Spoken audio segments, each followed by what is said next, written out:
I am just talking and it's on mute. Sorry about that. But peace to everyone. I am so happy to see everyone here. I see there's already some people in the chat. I see people are coming on in.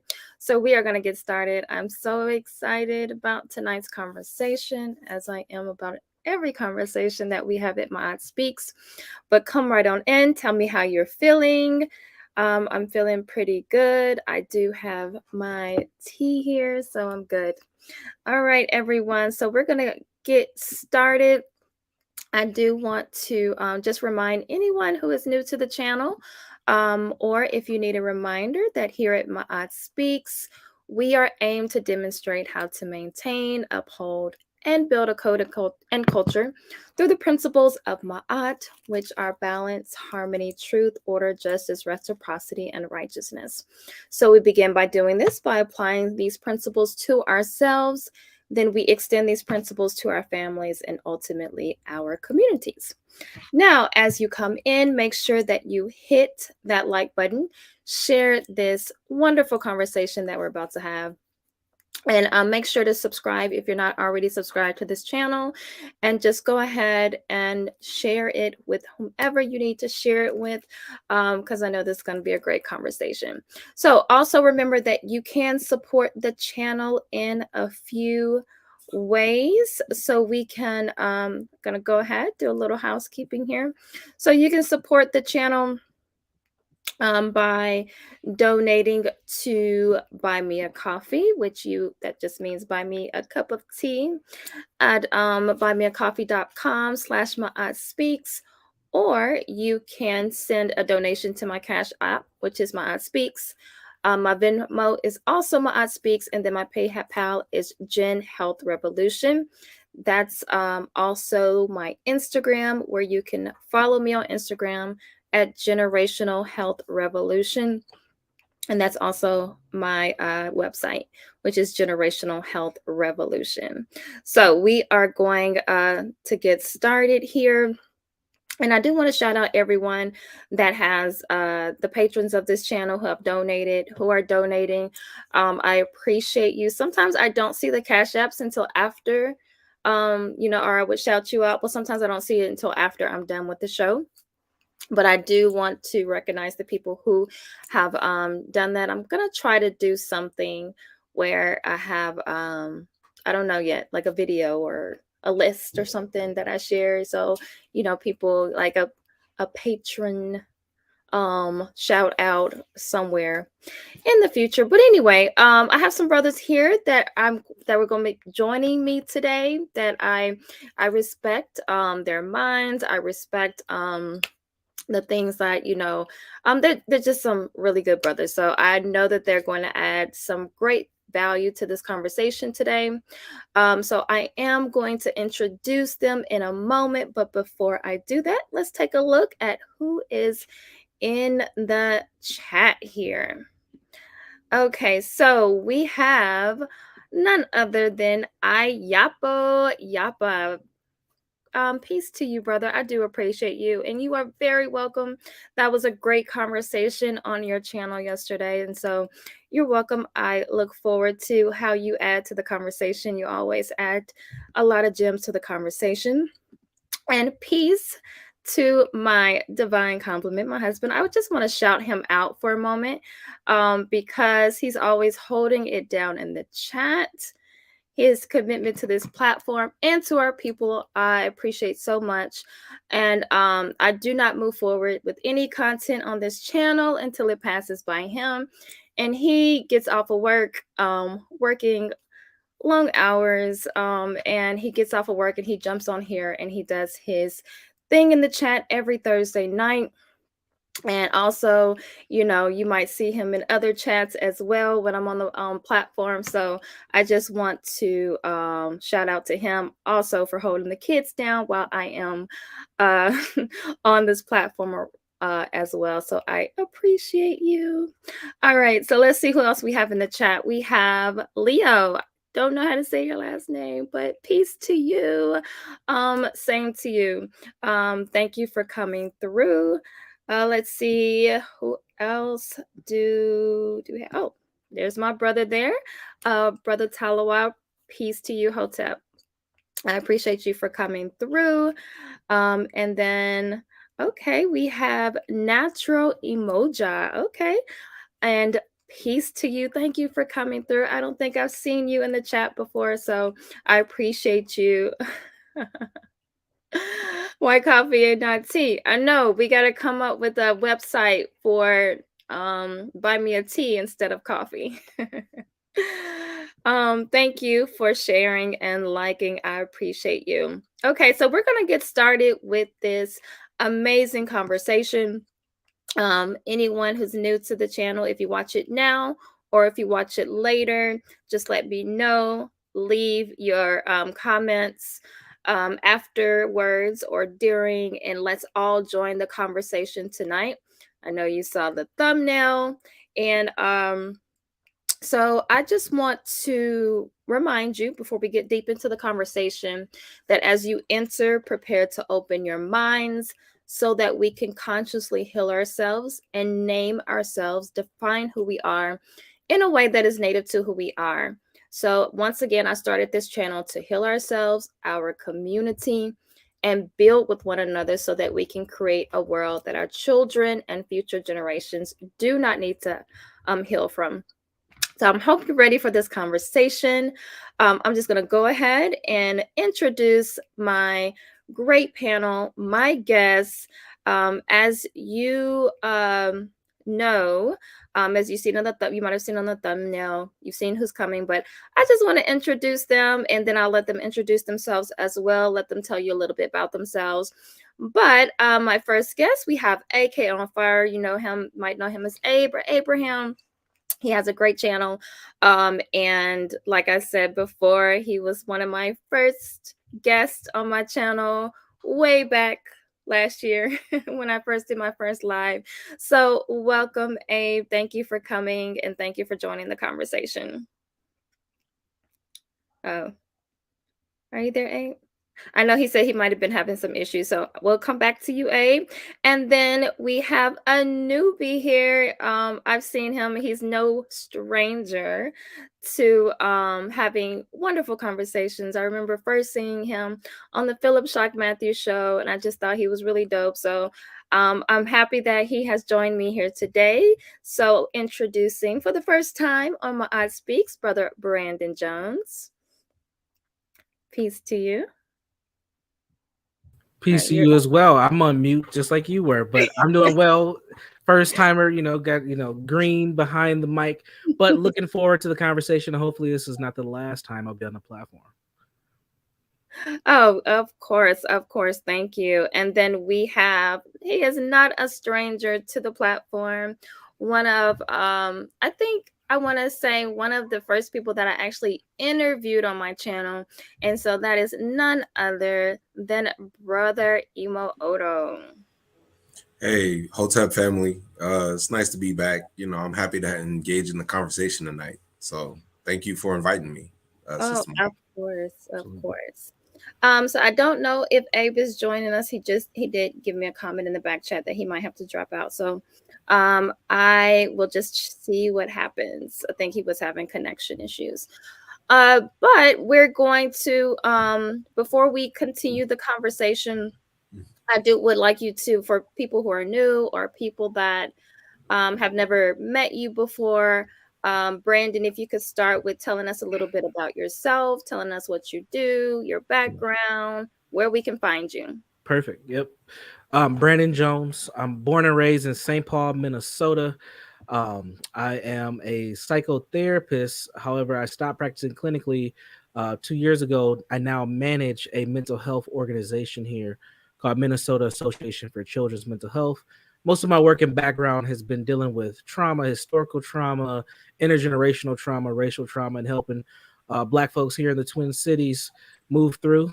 For the longest, people did not think there were Black people in Minnesota, but now everybody knows, unfortunately, after the murder of George Floyd. And a lot of my influence comes from Dr. Amos Wilson, Dr. Francis Cress Welsing, and Mr. Nellie Fuller Jr. with the work that I do. So I'm looking forward to the conversation and hopefully building and connecting with some of your audience and the two of you as well. Thank you so much. Yes. And Brother Emo, if you can just remind people who you are, what you do. He's not, he's not a big social media person, but let us know. Yeah, that's okay. Basically, what I've been up to, I'll put it that way. I'm in school, so I'm getting my PhD at Temple University in the Department of Africology and African American Studies.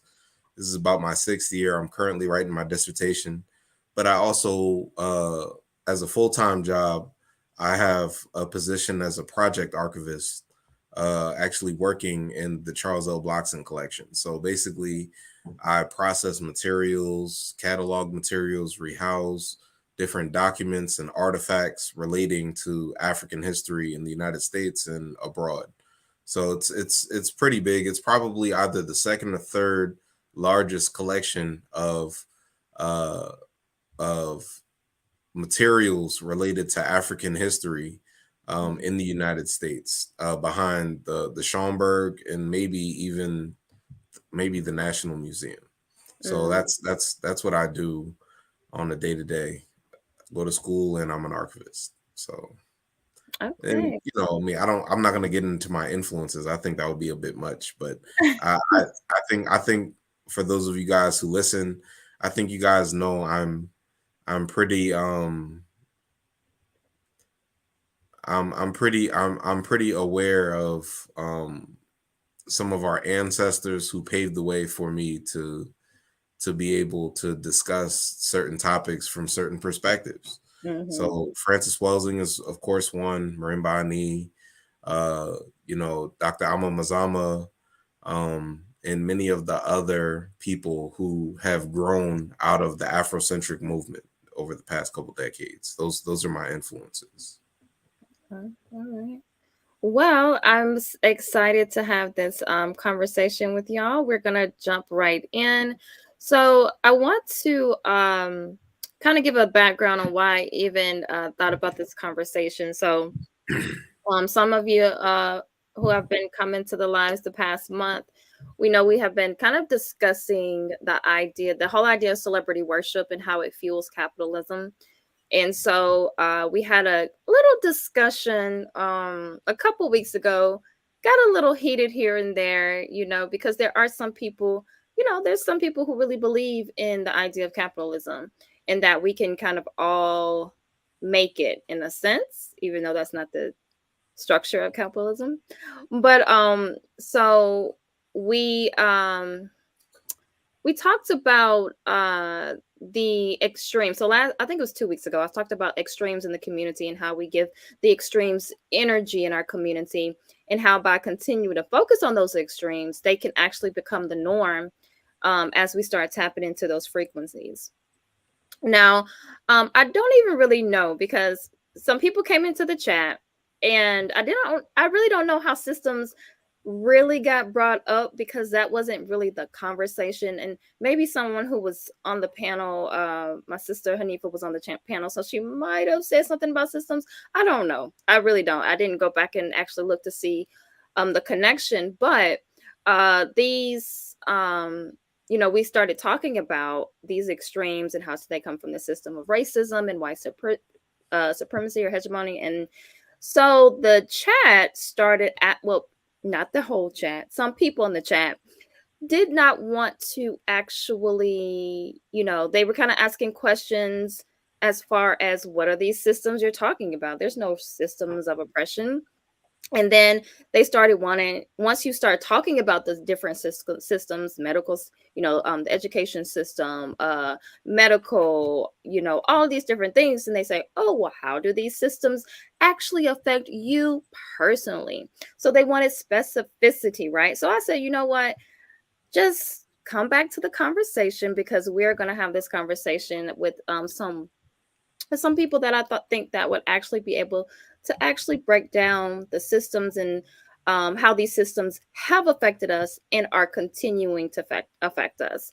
There was a conversation a few weeks ago kind of about race as a construct. So there's this idea of kind of separating yourself from blackness, and kind of creating this image where, we're all, we're just, all one big happy family, right? And that Black people actually do more harm than white people do. So there's a lot of that going on.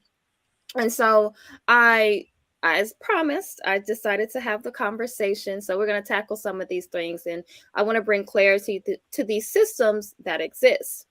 So the way I want to kind of structure the conversation is kind of to deal with the why they exist, the what, so the what of these systems, and then the how they are used, and then kind of end with some solutions on how to combat these systems.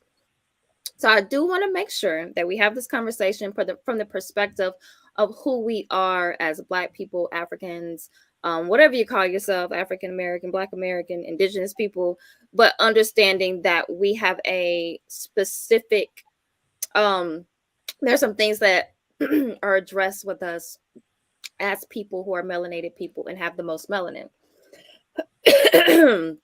So, while this may be hard, we have to start seeing this thing from our own lenses, which means we have to peel back those layers and understand the lenses that we mostly see through, and that are those of whiteness and the white culture or white hegemony. So, in this conversation, just interject as needed.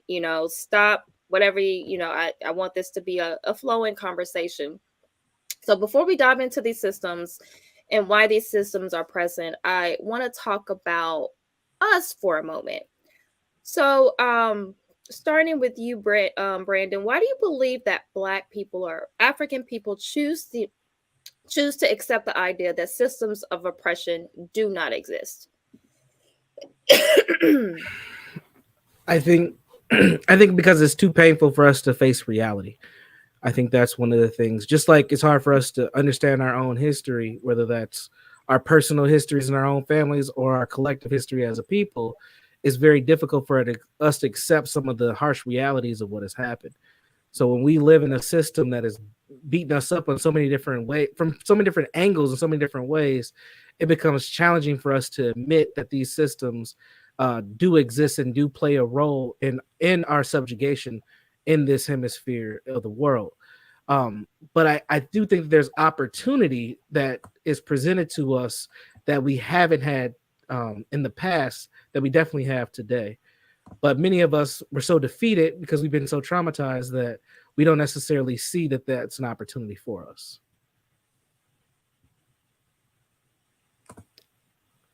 You're on mute again.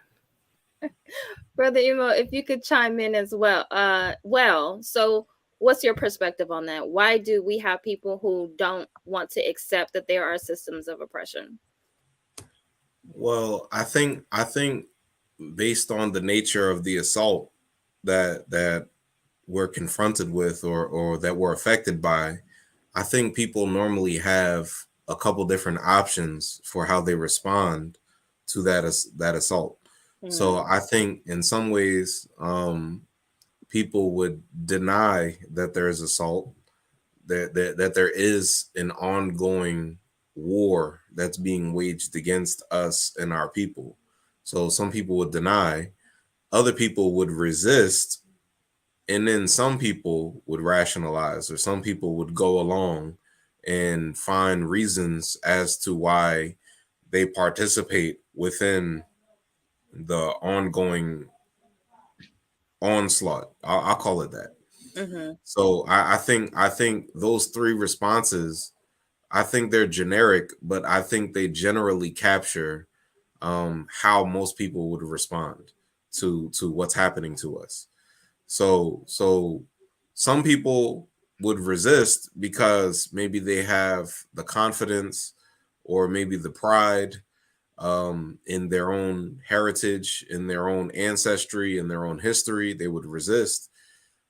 Some people, they'd rationalize, they'd go along to get along, but when they deny, there's normally a break from reality in some way, in one way or another, that results in some kind of denial, or some kind of temporal relationship, or alienation from reality. And I think that's why people would deny. I think people deny when they can't reconcile what it is that they want to believe or what they understand of themselves with the reality that is in their environment. So I think there's a disconnect that causes some kind of denial. I think I'm speaking broadly because Mhm. um I think that disconnect can manifest in a couple of different ways. Mm. Okay. Yes. So what can you kind of add on to that? What couple of different ways do you think that it can manifest? Um, I think it can manifest in a number of ways. I think some people they can think they're resisting, but they can be misoriented towards what it is that they're resisting. Mm. And they may have their mind made up about what it is that's affecting them, and that might not be a sufficient explanation for the nature of what it is that we face. So Okay. for example, some people they might say, oh, it's not white supremacy that we're facing. The problem is the 1%. The 1%, the Mm. 1% is coming after us. And then if you try to hold them to the fire or hold them to, well, who exactly is this 1%, and how are they fundamentally different from the rest of the percentage of the people who participate in this problem? Exactly. They may be in denial that it's about white supremacy, and they say no, it's strictly a class issue. It's only a class issue. It has nothing to do with race. You have other people who might say, "Oh well, well, some people just have a victim mentality." Like so they'll say like, "Oh well, some people they get beat up and they get assaulted and they get attacked and they're oppressed, but they don't fight back, and it's their fault for not fighting back." Mhm. Which I don't think that makes sense myself, but I've heard it before. Yeah. I'm trying to think of maybe another explanation. Some people, for example, or some people might say, "Oh well, it was preordained that our people would be in the position that we are in. So this is not a manifestation of anybody's will. This is this is God's design." Right. Uh, How do you uh, go up against that? Right. some black people or African people, we're just a cursed people. Like Mhm. the reason we live in the state that we live in, it's not our fault. It's not their fault. It's what God designed for a purpose. For some reason, this is why we exist as we live. We live this way because it had to be this way. It was supposed to be this way. Mhm. So to me, that's another form of denial. I mean, we can get into where that. I mean, we probably all know where Yeah, that kind of yeah, comes yeah. from. But Um, but so that but that's what I meant when I said there's a number of different reasons right. for why people are often in denial for about the nature of the reality we exist in. Mhm. Yeah, so I do want to welcome some others. Peace, my sister Hanifa. Peace to you. The Zion, peace to you as well. And TW Popcorn, thank you for coming through. And I also see Sir Hell Speaks. Thank you for coming through, brother. So I do have a question here in the chat. Brother Talawa says, do you think Abrahamic religion plays a role in the denial? If so, to what extent and how? So uh, Brother Brandon, let's start with you. What do you think about that? I think it does, but I don't think that it has such a strong influence as it once did. And what I mean by that is I think many black folks here in the US have kind of left Abrahamic religions, and they're not practicing fully like they used to. However, those that still do absolutely adapt a mindset that they rather see themselves as Christian, so to say, before they see themselves as a black person, and that's a very strong identity. And you're starting to see that pop up more and more and more on spaces and platforms like YouTube, where you're seeing a growing sector of black conservatives who identify themselves as Christians, and they will take that as their primary identifier before being black. And also going back to what we were just talking about, using Christianity, so to say, as a form of denial to what the system's actually doing and how the system actually functions. So that's how I see it. Mm. Yeah. Okay. Brother Emo, what do you agree with that, or you want to add on to that?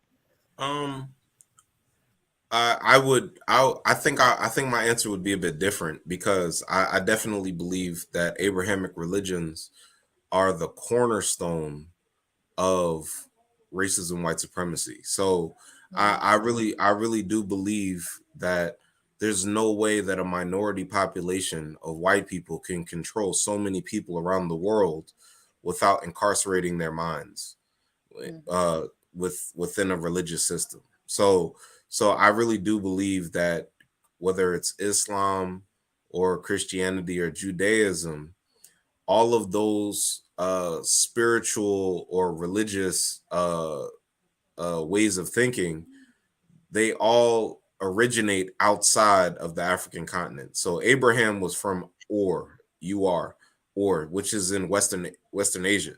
So by the time Christianity or Islam or Judaism is introduced to African people, we are forced to basically refuse our relationship to our own ancestors and our own already established systems and ways of interacting with the world around us and the universe and having those kinds of understandings, and then our minds are framed in a way that we inherit the cosmic view, the world view, or the identity of the people who have alienated us from Mhm. who we originally were.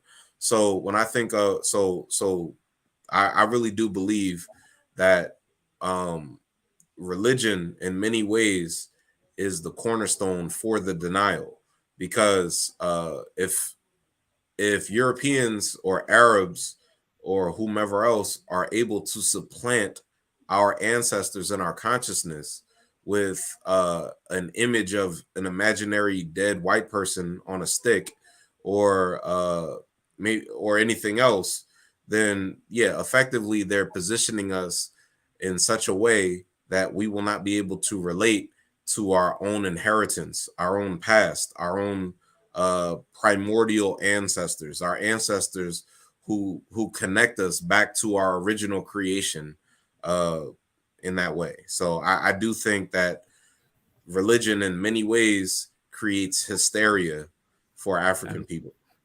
Absolutely. Can I add a little bit? Because even though we have different perspectives, like we're not too far off. I actually Yeah, agree yeah, with you, and and also, and when I'm talking more about current everyday kind of black folks that I interact with who don't actively practice any of those religions, but the imprint of those religions are still on them. And that just shows you the power that, these religions, Abrahamic religions have had, that even, 2 to 3 generations removed from the actual consistent practice, it still plays a role in how they function, how we function every day. So we're, and I guess because the way that I'm thinking of it is, all they have to do is get to your mind. It's not necessarily the kind of like the actions, or the what you're doing, but it's just you are becoming subservient to that image, as Mhm. opposed to the actions that you're going through. So is the question I have with that is just the whole idea of being subservient. In a sense, is it just mental subservience as opposed to actually the actions? Because you would think, if you have this belief system, that you would actually follow through with Right. the rituals that are within that system, or within that within that spiritual system that you belong to. Mhm. well, you mind if Go I for jump in? it. Yep, go for it. You good? Yeah, yeah. All right, cool, cool. So I really do think that many times African people, we continue to be African in exile from the consciousness of who we actually are. Okay. So I think what happens when we do that is we don't know our own relationship to our own ancestors, Mhm. but we continue to behave as our own ancestors. We continue to Mm, behave as we actually are. But that creates significant contradictions in what we believe ourselves to be. So what happens is you'll have African people who will call themselves Christians, and then they will do things that are in direct contradiction to what they understand of Christianity. Or we'll have people who identify as Muslims, but then they'll do things that are in direct contradiction to things that are part of Islam. So I think what happens is, because we don't quite know who we are, we have a mm, shortened or a fractured memory of ourselves. mm, And that's where the contradictions begin to arise. Does that mm. does that does that help explain? Yeah, yeah. Did you want to add on to that, Brenda? Absolutely. That's that imprinting piece that I was talking about. And then we pick up these value systems that we don't even realize where they come from because we don't have a frame of reference for them. And then those value systems can be manipulated by groups who are in power to have our focuses on all different types of things. And I think Mm, that that's one of the things that gets us caught up. And also, we're human beings, right? So at the end of the day, we have to have some kind of connection to something. And I think what ends up happening is that gets manipulated and twisted by those who have the control. So mm, Yeah, and the thing is, when you think about authority, like in a generic sense, authority, the blueprint for authority for people in general is parent to child, right, mhm, right? So right, so parents are in charge of their children. So the thing is, let me get into the issue of the white image of God, right? If God is presented to you, or if Jesus is presented to you as a white image or a white baby or a white child, then subconsciously the idea is, how did this baby become white? Well, the right, parents must have been white. So if Jesus is presented to you as white, then that means that his father or his mm, mother or both, or well, it has to be both, right. are white people. mm, So the thing is, who is God to everyone else? If we're all children of God, if we're all children of the original creator, or of the supreme divine being, the original creator of everything in the universe, then then that means that God is your first parent, or mm, Right. or or or your first ancestor, or your primordial ancestor, Primordial. the Yep. one that sits at the beginning of time. Right. mm, So what white people do is, if they replace your ancestors, the image of yourself, with their image, then what they're doing is they're situating themselves at the beginning of time. They're Boom. placing themselves as your parents, or at a subconscious level, or at a cosmic level. They're mm, saying that we are the ultimate authority in your universe. But the mm, ultimate authority in your universe should be your own ancestors, should be Right. ultimately your source. If you're a child of God, then God should look like you, right? But if God don't look like you, then who actually is your parents, or who do you address as your parents? Who are you addressing with that authority? So oftentimes this operates at a subconscious level, Bingo. so people don't often understand that, really, in a simplistic way, what religion is it's your spiritual genealogy, or it's basically the it's you making sacred your own culture or your own heritage, you see. Mhm. mhm. So if people don't understand that, then they Yeah. might not completely understand what it is that is operating as somewhat of a tether, or a pull, or something that's making them feel fearful, or something that's making them feel apprehensive about something they don't understand. Like they're like, this doesn't make a whole lot of sense, but I'm not going to leave because I'm not trying to go to hell. or Mhm. or or Yes. this doesn't make a whole lot of sense, because but I'm not going to leave because my whole family does this, or my whole community goes to the church. But who's to say that, like, you can't see beyond what others can't Right. see or choose not to see? So it entails courage to some degree too. Right. So Mhm. So I'll leave it there. I'm not going to take over. No, that's good. And what it reminds me of is this concept called the universal goal, and this comes from Adlerian psychology. But the universal goal conceives it has belonging, significance, and security. And when you are a person, you are seeking those three things. And religion becomes an easy way to find those three things. But you can also find it in other things as well. And again, as a people, when you've been harmed, when you've been subjugated, those three things, the desire to have those things is amplified. And when you've been put a white figure, a God figure in front of you as your, immortal parent, so to say, that's what you seek for your comfort, for your significance, and for your security. And subconsciously, it's built into our minds. This is why we can damage each other without any concern. But when it comes to hitting on a white person, there's a thought that takes place before we do that, because it's like striking your parent. And it happens subconsciously all the time. I see it all the time. That is that's gonna lead to something, because it's something that we're gonna talk about in a moment. I do want to shout out some of the people who did come through. Let's see, we have Wisdom Bars. Peace to you, Wisdom Bars. Thank you for coming through. Appreciate you, brother. Arshawn, see you came through. I appreciate you. And let's see. So Ayapo said that I fully reject the narrative that our people are cursed and under the judgment of God due to the disobedience of our ancestors. And we're gonna have a conversation about that. Next month I'm doing some spiritual. It's gonna be centered around spiritual conversation, so we are gonna tackle that one as well. And peace to Jabril. Peace to you. You got these two brilliant African brothers together on the panel. I love the work they both do, including you, sis. One of the best panels I've seen. Much respect.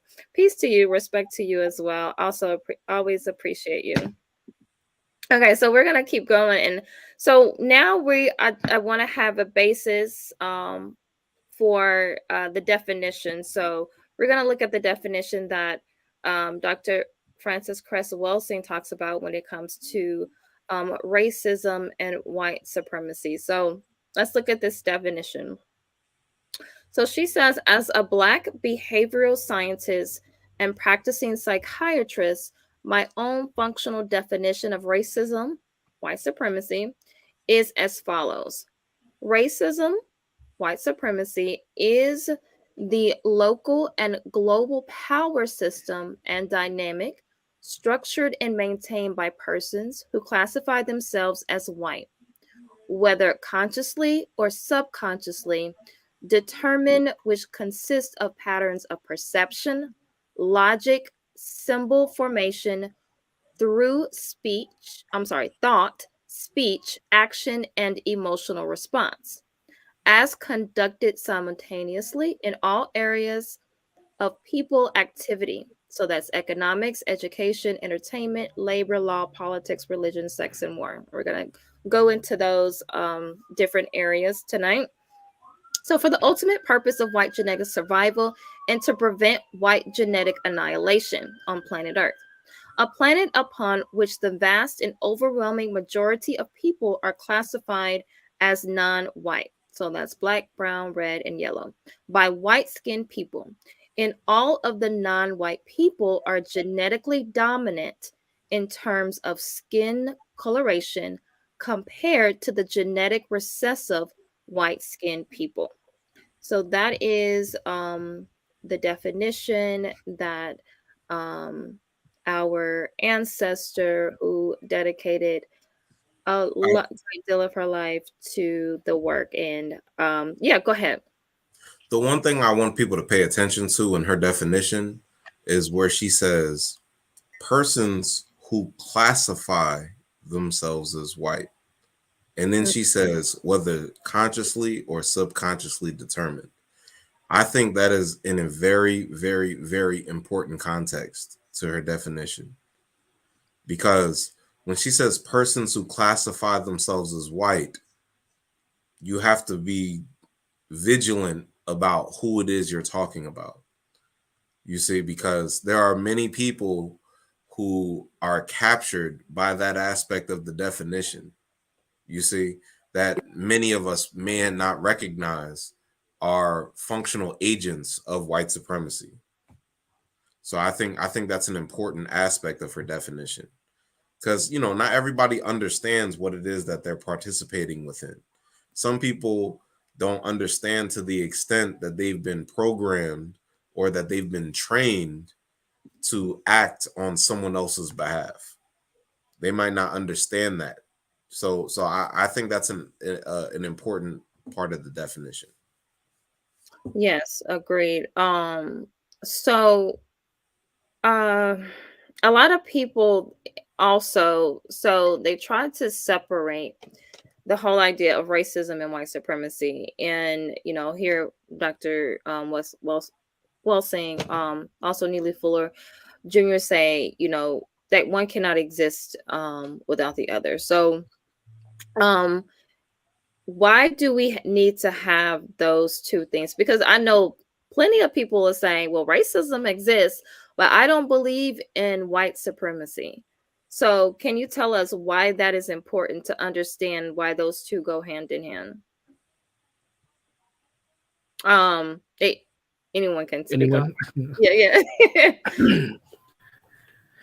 I think those two go hand in hand because in this particular paradigm that we live in, white people are at the top, and they are the ones who are controlling the social dynamic when it comes to racism, white supremacy. And I think that people who deny the white supremacy piece, one, it's a defense mechanism, right? You don't want to feel like you are being subjugated or you're inferior to another racial group. So you'll have people who say there ain't no white supremacy, nobody's supreme over me.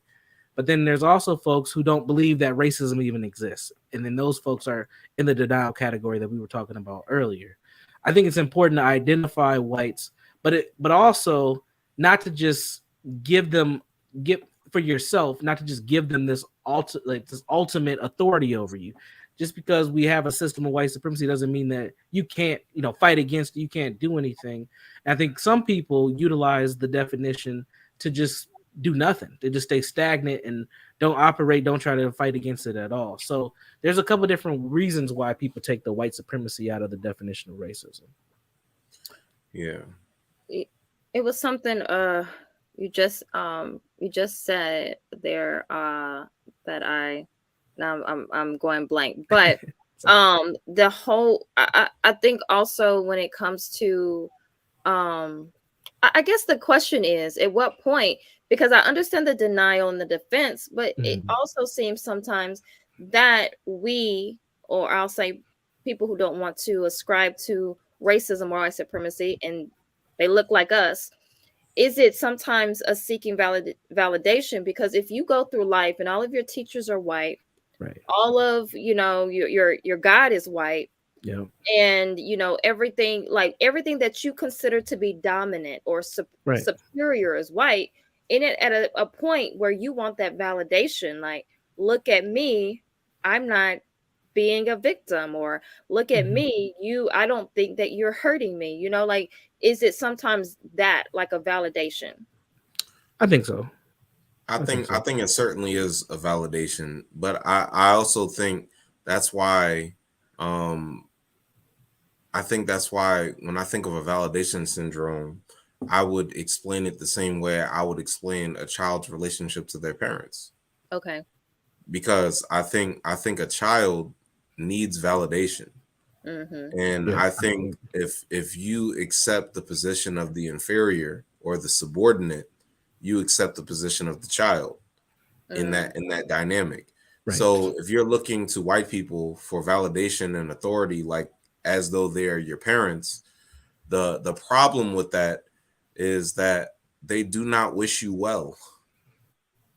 They're not gonna do for you. They're not gonna nurture you the way your parents actually should or would.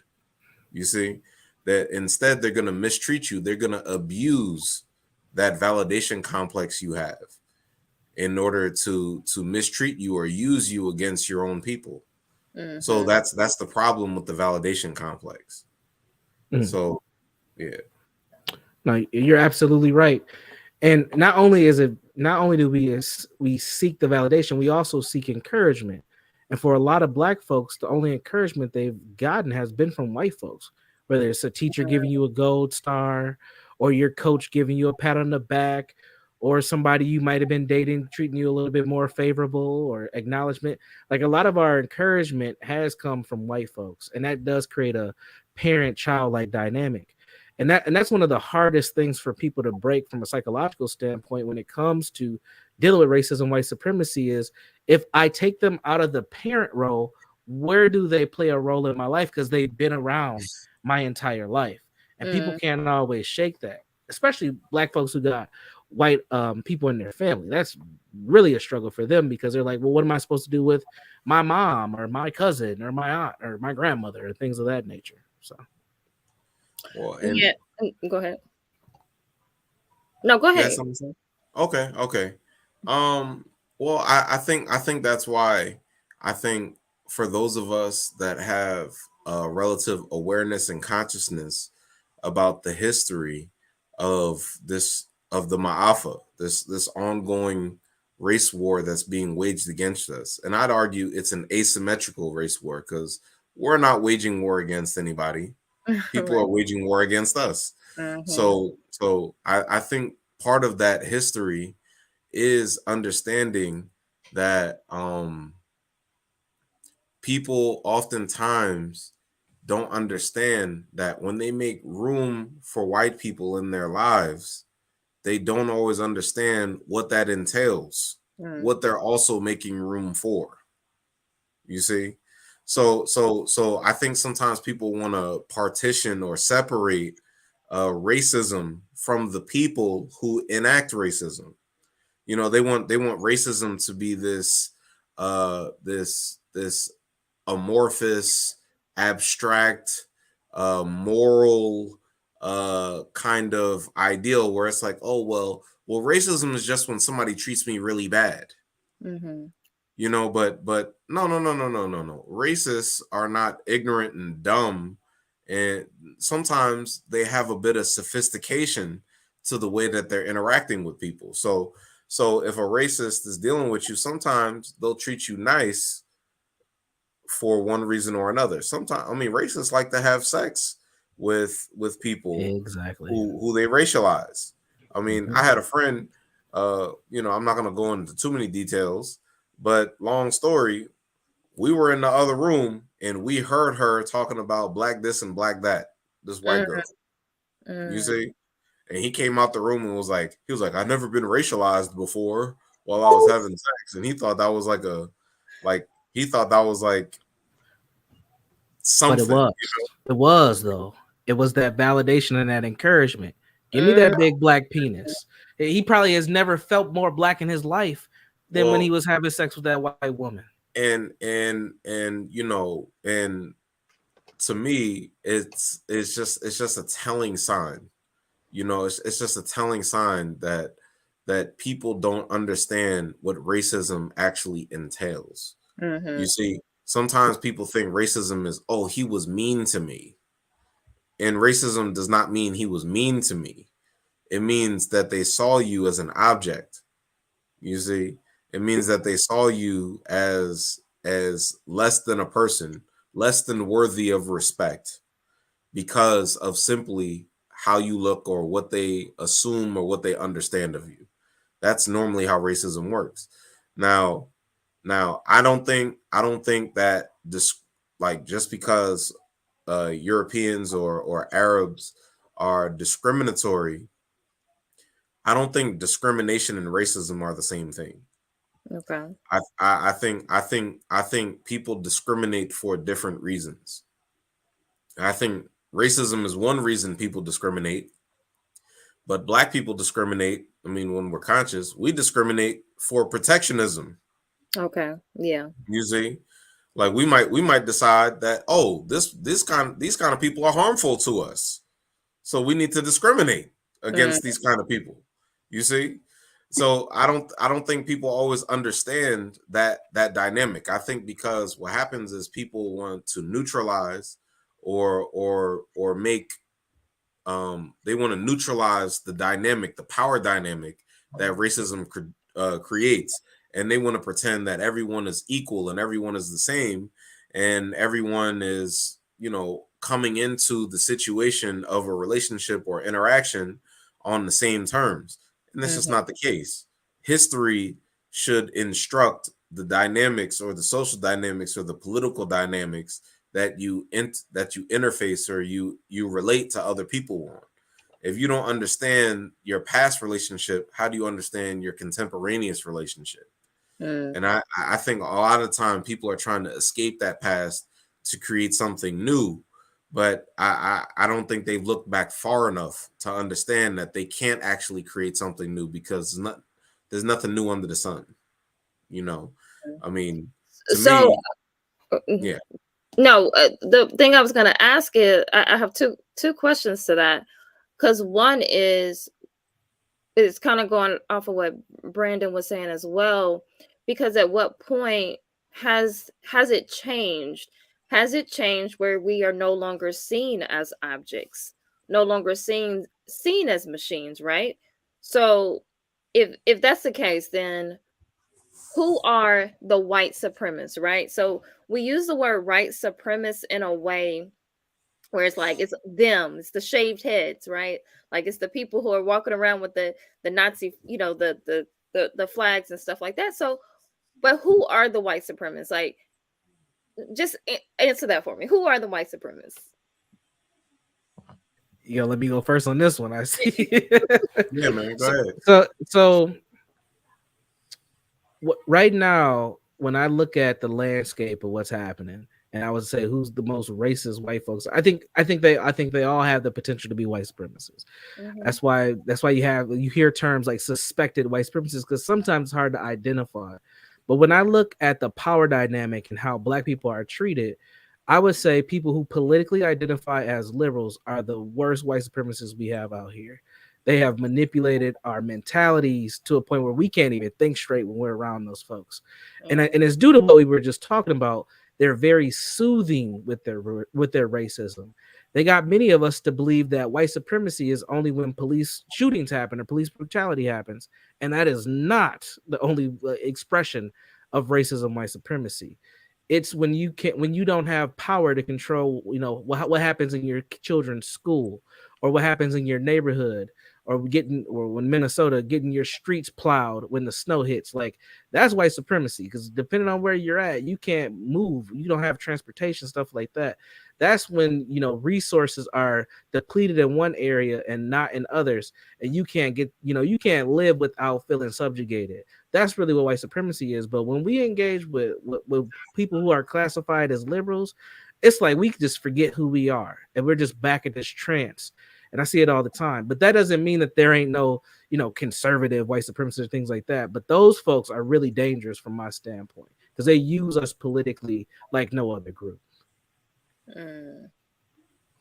I would argue a white supremacist is anybody who works to maintain the social and political power dynamic that assumes whites are superior in one way or another to other people. So I think oftentimes what we aren't vigilant enough about, to your point about liberals, is this idea that white people believe that they're morally superior to African people. So I think what happens with the liberals is they feel like they're somebody's savior. Yeah. And when they feel as though that they're somebody's savior and that they're progressive and that they're changing, that they think that they're fundamentally changing the relationship between Africans and Europeans. And in many ways, they're disarming African people from the reality that other whites are trying to conquer them. So in my opinion, like, I mean, my critique of benevolent racism, I'll call it, um, it really begins with Christian missionaries. It really it really begins with proselytizing, or basically this idea that African people are somehow brothers and sisters with the people who enslaved them. I don't believe that to be an accurate way to uh, address our reality or our history. I don't. That doesn't make a whole lot of sense to me. But some people, it makes sense to them because uh, they don't want to be at war with the people who are waging war with them, and that often makes them vulnerable to people who are deceptive, like spies. I mean, Mhm. Chancellor Williams, in his book, The Destruction of Black Civilization, he actually goes into this in some degree where he talks about missionaries essentially being spies. And to me, that's what white liberals are. You know, they're nice, they smile at you, they disarm you by being your ally, being your friend, being nice to you, loving up on you, kissing up on you. And then when it comes time for them to actually make a genuine sacrifice, they return to their source. They that's how that works. So if people don't understand that, then they're waiting for people to make a genuine change, and when the genuine change never occurs, they're left hanging. Uh they're left holding the bag of all of the nonsense that was created by these people and even other things, So I don't know how well I explained that, but yeah, that's where I'll stop. No, you're to me, I think you're right on point. And another thing that they'll do is if you don't agree with their agenda, they will attack you, especially in today's form. Like there are a lot of black folks in everyday life. Once they steer away from whatever those folks want you to do, you will be on the chopping block. So they will practice their racism when you don't fit their agenda Well, in a and more and and dangerous. the, and the other thing is too, because I've dealt with this in the past, family members and such, that people have this idea that African people cannot exist without white people.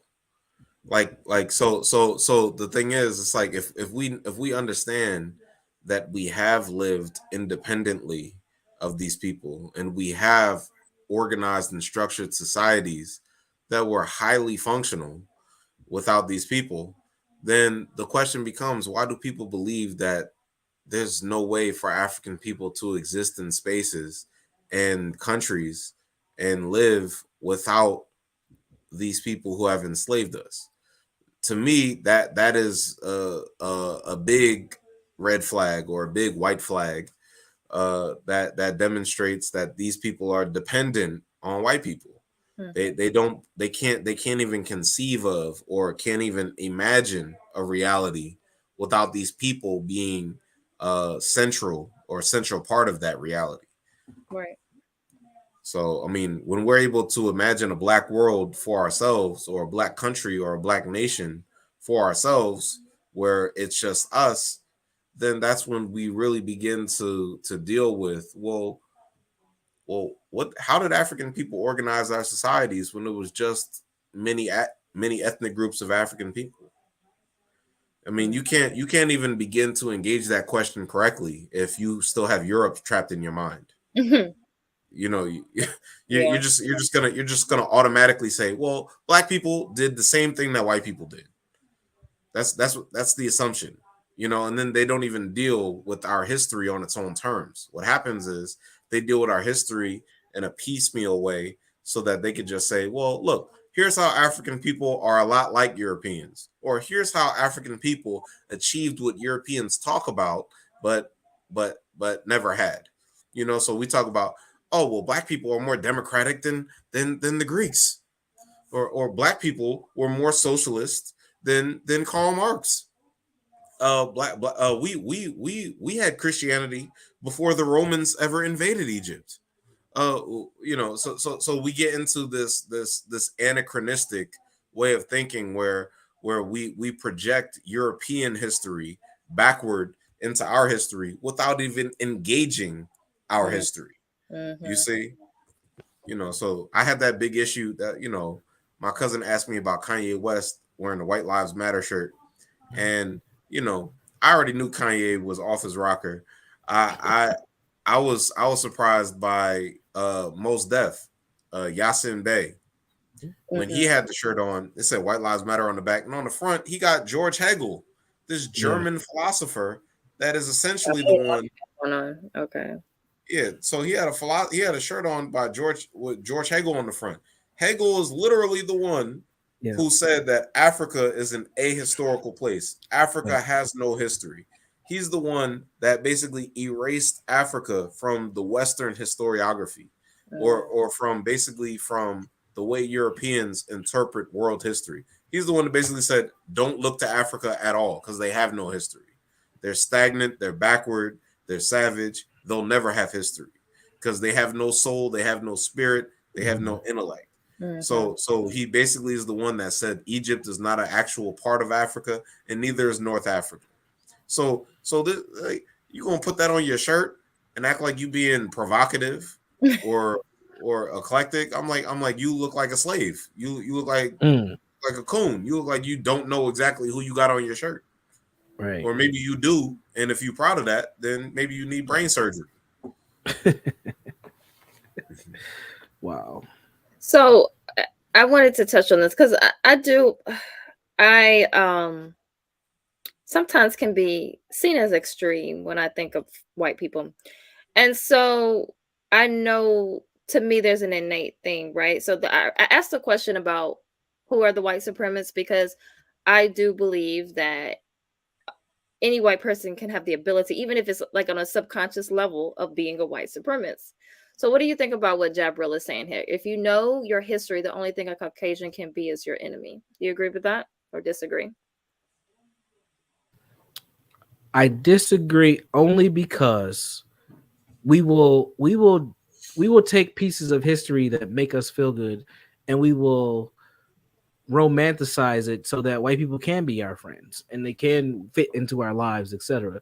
So, it depends on how we interpret our history. But as I said earlier, most black folks, we don't know our collective history very well. We don't know our personal histories very well. So it's hard to even justify that because we live in the present time where most people don't read a lot, or they don't spend several hours listening to lectures by all our founding fathers here on YouTube, and they end up just seeing what we talked about earlier, how white folks have been socialized into our lives as superior beings or as authority figures or teachers or leaders or whatever. All the positions that we see are white people guiding us into how we should be living within this paradigm. So Mhm, yeah, if you don't do a deep dive into your history, you will see them as everything but an enemy because they've always been a part of your life. mhm. So what do you say to that, brother Emo? I think the way people reflect on history is often an indicator of where they are in the present. Hmm. So what I mean is the way the way people look at the past is often a projection of what they understand of the present. So sometimes uh people will go through thousands of years or hundreds of years of history, and because of their contemporaneous politics, because of their ideology in the present, Hmm. they'll look at history and explain the events of the past in a way that rationalize or justify their position in the present, what they think of themselves in the present. So I definitely believe that history is an important and foundational basis for you to depart from. You got to know your own past. You got to know what your ancestors experienced. You have to know about their traversal through the world in order to have a better grasp of how it is that you should be moving in the present. But sometimes, because people are doing funny things in the present or iffy things in the present, when they look at the past, they come to erroneous conclusions. They come to conclusions about the past that may reflect their own limitation, or I'll call it epistemological incarceration, or basically you're boxed in. Your way of thinking is boxed in by something that you're not recognizing, or you have a concept that in your mind that may not be germane to your reality. And this is why I'm very highly critical of certain ideologies and religions, because we can use the example of Christianity, for example. If you're a Christian, when you reflect on the people of Kemet, or the Eurocentric way is of calling it is ancient Egypt. When you reflect on that as a Christian, you might only focus on the people. You might only focus on the personalities of, or the Netaru, or the history that's relevant to what you already understand of Christianity. You may not even focus on the things that were not bastardized and stolen and expropriated from African culture. You may never even focus on those things. You may only focus on the things that you can do a one-to-one comparative analysis with Christianity with. Mm-hmm. But that's a narrow scope.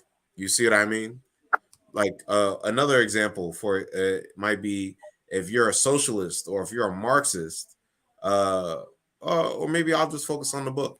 There's a guy, his name is C.L.R. James. He wrote the book The Black Jacobins.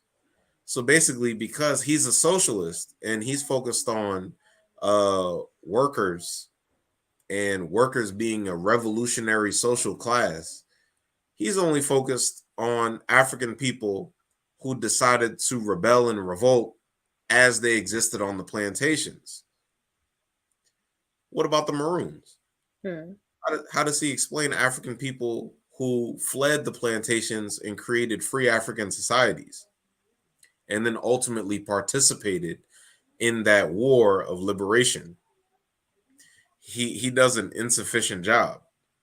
So ultimately, who he focuses on in the book, he focuses on Toussaint Louverture, because Toussaint was the front facing one who actually engaged the white people. He negotiated and fought and defeated the Europeans, and the Europeans knew exactly who he was. You see, so that's who Toussaint, that's who CLR James focuses on. He doesn't focus on Jean Jacques Dessalines. He doesn't focus too much on Dutty Bookman. He doesn't focus too much on the Africans who are Maroons as they join that fight, because to him and his ideology, he already has an orientation where he's focused on a certain group based on his ideology. So when he reflects on the past, he's projecting his present into the past. You see? So for us, if we want to reconnect with our ancestors and our past, we have to understand, well, what did our ancestors understand on their own terms before they were inculcated, or they were affected, or they were influenced to think the way that other people made them think? A lot of people don't ask those kinds of questions. A lot of people don't go far enough, and that's why they stay trapped in the European dynamic, or the European binary, or the European dialectic of conflict between this side and that side. You know, it's like, oh well, if Europeans are capitalists, then I must be a socialist. Well, if the Europeans are socialists, then that means I got to be a capitalist. And it's like, well, didn't our ancestors think independently before they were influenced by anyone? You see, like a lot of people, they're not willing to dig that deep, or even understand the continuity of the way that African people think then versus then and now. I mean, I'm not gonna, I don't make a distinction. I think I think the past, the relationship between the past and the present is a continuum. It's not a line. It's a cycle. It's cyclical. So things that happened in the past will recur at a later point in time. And oftentimes when we're experiencing things in the present, if we reflect on our past, it will give us more information or more knowledge based on experiences of people in the past to understand our present. So people, sometimes it takes a little bit of, or it takes a lot of uh deprogramming in order to really reflect on our past with the appropriate eyes to understand it in its proper context. And a lot of people, they don't think of that kind of work as work because, I mean, I'm not going to speak for everybody. Some people are intellectually lazy, and other people, like we're talking about tonight, are in denial. So they won't go into that, you know. Hmm. Um, so I think I'm gonna go. I'll come back to the comments, everyone. I want to continue the make sure we're hitting the points of the conversation. So um so I guess when it comes to race, right? Like the whole idea of race, and I know Neely Fuller Jr. when he was talking about the race, it's a biological. It's not. So it's not a biological term, right? So but we treat it as such. We treat it like it's a biological or scientific term. So if I'm playing devil's advocate here and I say, if race is not a biological term, then why do we need to identify with it, if it's a construct, so to speak? So why do we identify? Why do we need to all identify as one? I'm playing advocate here. If it's not a biological term?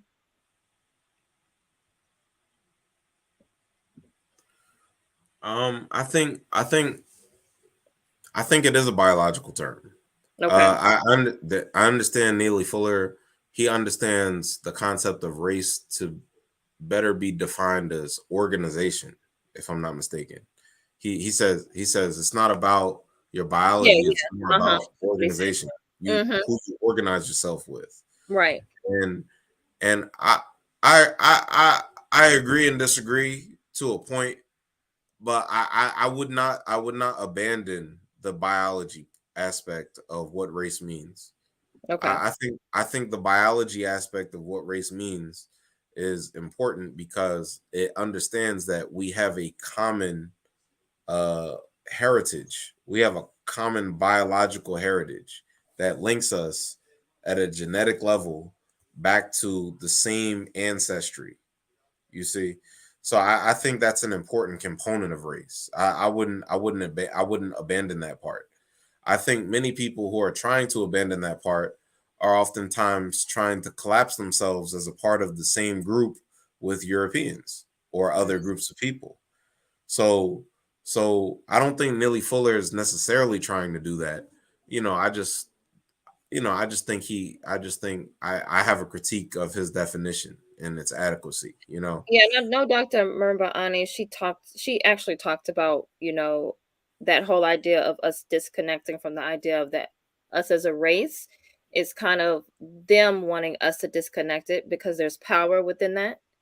So I do agree with her. I was just throwing that out there just Mhm. so we understand, because I think a lot of people who have these conversations about race as a construct don't understand the connectedness of it, and why we the and I guess speaking to that, like why we and I guess the things that come out of that, the separation from our blackness or race or being African, is also when we talk about different groups, right? Different tribes, different ethnic groups. So we say things like, well, we weren't all in the same tribe, so why do we all need to come together? But I guess you could say the same thing about them, right? Like, and someone who's Italian, someone who's German, someone like here, like they're all considered white. So there's power in the numbers. So do we move the same way then? We say the power are in the numbers, even if we came from different places. I think someone even in the chat said that we don't have a lineage to Africa, right? So a lot of times people we end up separating even more. So we talk about being indigenous or the being a Native American and things like that. So then we further disconnect, which I've said this before. People have, disliked what I said, but I don't understand how we just completely disconnect from Africa if that's the origin. Everybody agrees with that. So why do we further disconnect from that? Well, I So, think mhm, it's a question of nature. You mhm, see, I think when we're talking about nature or we're talking about race, you're talking about your essential nature. I think when we're talking about being part of the African race or being part of the black race, we're ultimately talking about on a fundamental level, how are we the same? mhm, You see, mhm, and I think people want to supplant that fundamental basis of what unites black people, African people. They want to supplant that with some universalistic ideal that would make them the same as the racists that they want to join the society with. They want to transcend race. They want to go over or they want to go around race in order for the violence to stop, or maybe for us to join in with the people who have been doing what they've been doing to us. mhm, But I don't think that's a realistic idea. I think that's part of where the denial, or I maybe we'll call it the temporality. I think that being displaced, I think that's where that comes from. mhm, Like oftentimes, if you can't acknowledge your own nature, your own who you are, your own genealogy, if you can't acknowledge that and its significance to what that made you into, if you can't acknowledge that, then what it is you're trying to find another way to explain who and what you are, mhm, you know so mhm, so so I think that's a central issue. Mama Marimba Ani, she's brilliant for explaining it the way she does, mhm. because she explains it in terms of her cultural theory. Asili is basically to that point. It's Right. basically saying the asili of who African people are is essentially what our nature is, who exactly we are, and what it is that we share as a larger group. What is it that essentially makes us the same? Right. That's the kind. So she's saying the reason she says that Europeans have their own asili, she's saying essentially this is what unites Europeans. This is essentially what makes all of the Europeans the same group of people. They have this nature. This Mm, is this, mhm, their nature is what makes them into races. Their white nature, or their identification with their lack, is what makes them incomplete. mhm, You see, mhm.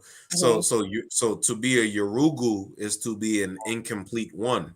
Right. Right, Is one exactly. who I so even African people who identify with Europeans, they become Yorugus. They begin Bingo. to identify Yep. as the incomplete ones.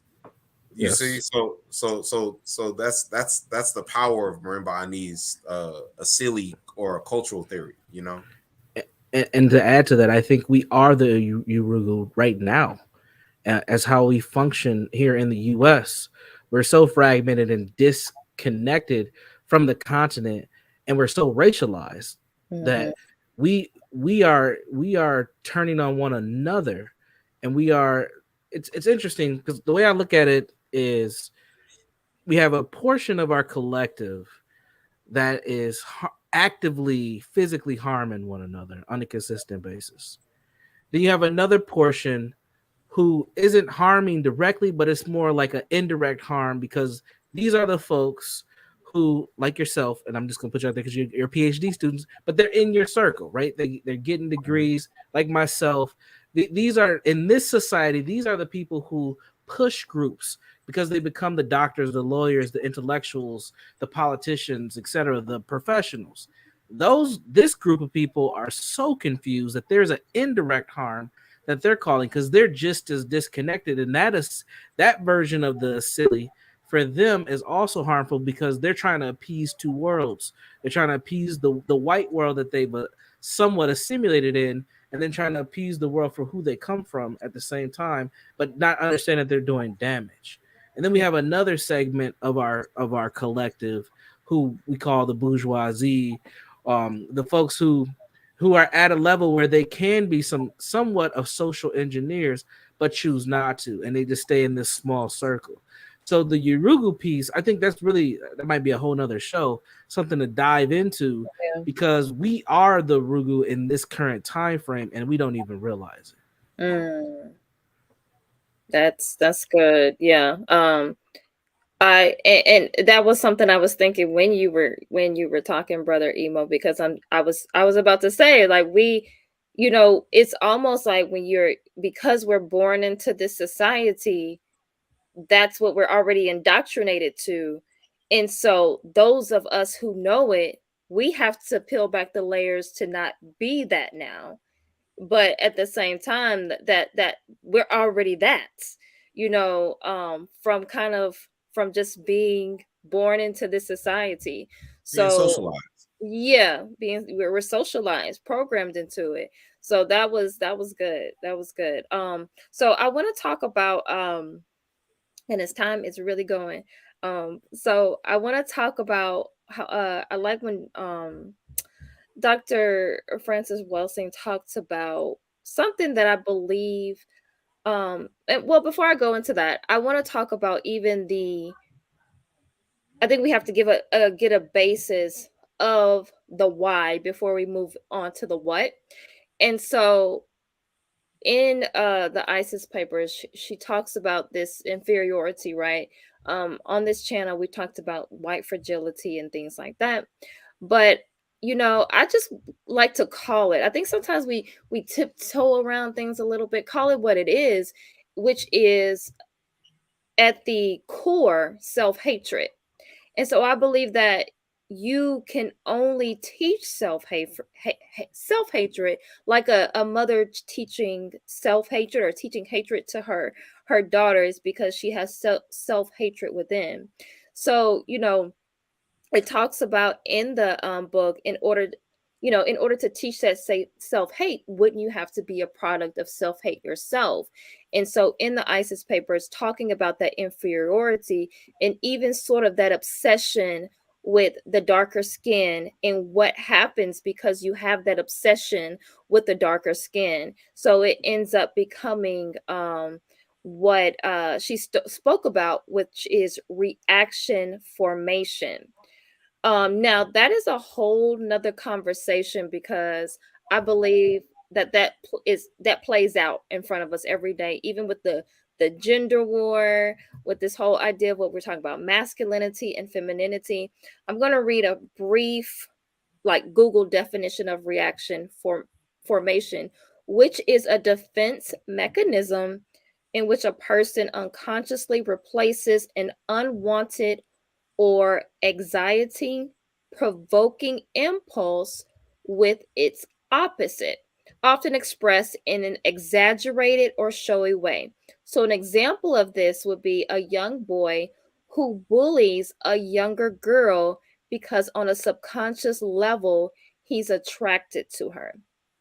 So let's talk about just the reaction formation that shows up in whiteness, right? Like, and that's kind of the basis. The inferiority is the basis of the why, and why these systems, and then going into the systems. So Brandon, could you talk about that, like the reaction formation, kind of the cycle, the what's the word I'm like the psychological response. Response, Yeah. yeah, Mm-hmm. yep.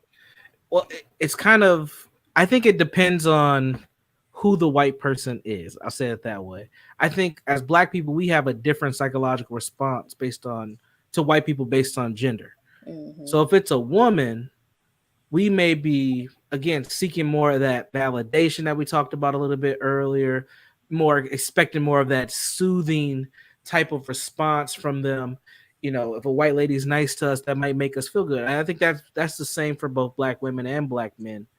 But if it's a male, I think we expect a little bit more aggression from a male. So, our psychological response is if a white male is being nice to us, it's we will look at it with a little bit of caution. Like, what's he trying to get out of me? Like, what's really going on here? versus a white woman, and we would have to get to know who these white people are over time and build a rapport for that guard to be let down. Now that's typical. That's what I've seen. I think that there are some black people who are a little bit more naive and they'll just fall straight into, building relationships without thinking about it. And typically those folks have just been socialized in very, very white environments. They may have been in foster care, or they may have been in a suburban area, or they may be a military child where they were in a, predominantly white country or something of that nature, where they haven't been socialized in the racial paradigm like many of us who are in urban settings in the U.S. Mm. So, let's get into even the idea of culture as it, because Dr. Mariani talks, the quote, culture is our immune system. So, but we have adopted white culture, which they don't really have a culture. So, what is the culture? What is the culture of white, Brother Emo? What is that? See, I would disagree with you. I would argue that they do have a culture. Mm-hmm. I think their culture is normally presented as something neutral or universal. Okay. And I mean, I think Sheikh Anta Diop, uh Francis Walton talks a bit about Diop in the ISIS papers, but not a whole lot. Mm-hmm. Marimba Ani, her cultural theory that she ultimately develops, I know she was influenced in some ways by Sheikh Anta Diop, and basically his thesis that was later termed the two cradle theory, where Mm-hmm. basically he talks about the development of culture based on environment. And I know there's some people who have critiques of Job's theory, but in a simple way to explain the two cradle theory, basically, uh, uh, Europeans, when the original African people who were in Africa traveled out of the African continent across Asia and across the Eurasian plain or the Eurasian plateau to different places. And based on the environment that different people settled in and developed their societies within, they developed different cultures based on that society, based on the environment. Mm-hmm. So because African people lived in a tropic, temperate environment with an abundance of resources, they developed a culture in a certain way. African people developed one culture. Now, Right. because Europeans developed their culture in a destitute environment that was relatively harsh, they developed more of a nomadic, uh, brutal culture. If I'm, I might be, I'm paraphrasing. Hopefully, I explain sufficiently. But basically, that distinction tells you it, to me that told me that was enough, where I basically looked at, if I look at Europeans and I look at their divinities, which to me is their sacred personalities.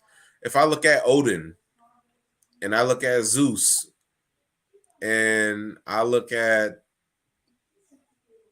I mean, Odin is a German, and I look at Adolf Hitler, or if I I mean, to me, I can see how certain personalities recur within not only their history but their mythology. Right. So again, you can see a common asili. So when I look at African people and I look at some of our personalities that are represented in or our divine personalities, I think a lot of, you know uh maybe I'm trying to think of an African example. If I think of Oshun or I think of Shango, I don't see those personalities represented by Europeans, but I do see them represented in many different ways across Africa, in Mm-hmm. many different ethnic groups and many different cultures. So to me, I'm thinking that we are a distinct people with a distinct culture that we developed over a long period of time, but as are Europeans. Gotcha. you know so I think what Europeans do is I believe it to be deliberate, not always innocent, that they masquerade their culture as universal, and that becomes their form of hegemony, Right. their their form of imposition. I Mhm. don't know if African people disguise their culture as some kind of universal phenomenon that everybody participates in and everybody has the same version of ours.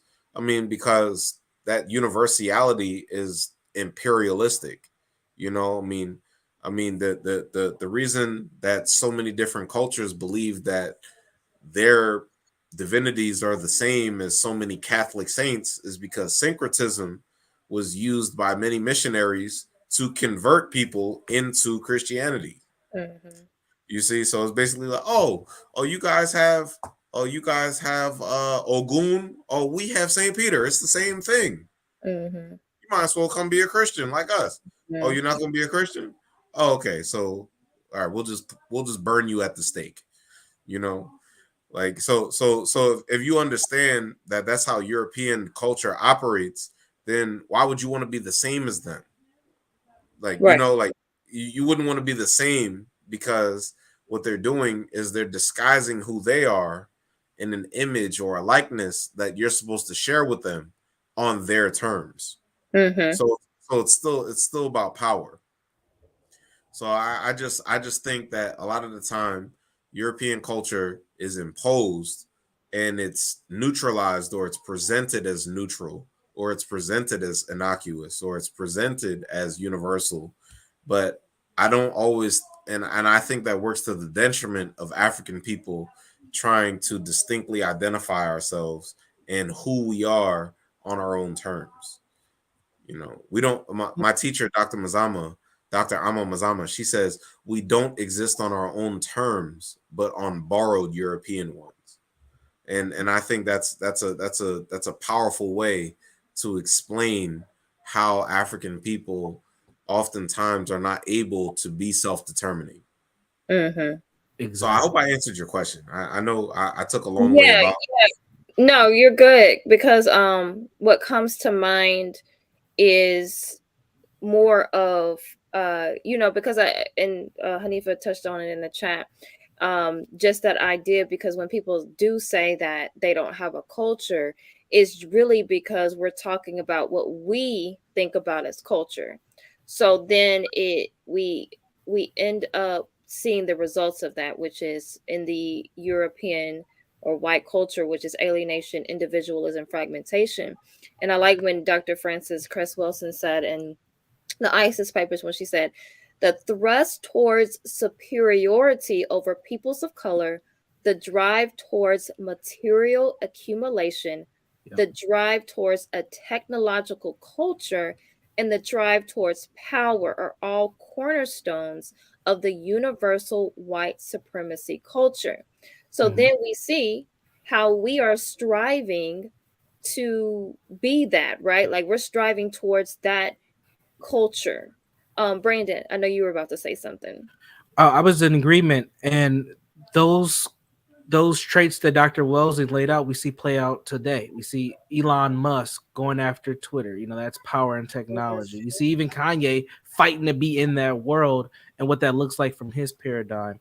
But I don't know if you heard of Dr. Edwin Nichols, but he talks about this from a cultural standpoint. He talks about how the European is member to object, and that's how they see it. They treat us as objects, and they treat each other. Quiet as is kept, they treat each other as objects as well.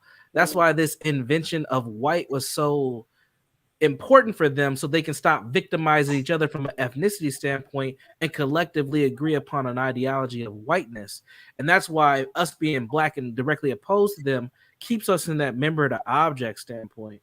Whereas as Africans, we're more member to member. And that's how we engage more on a communal level than anything else. So Edwin Nichols is somebody that I think people should check out if they want to further discover this kind of position.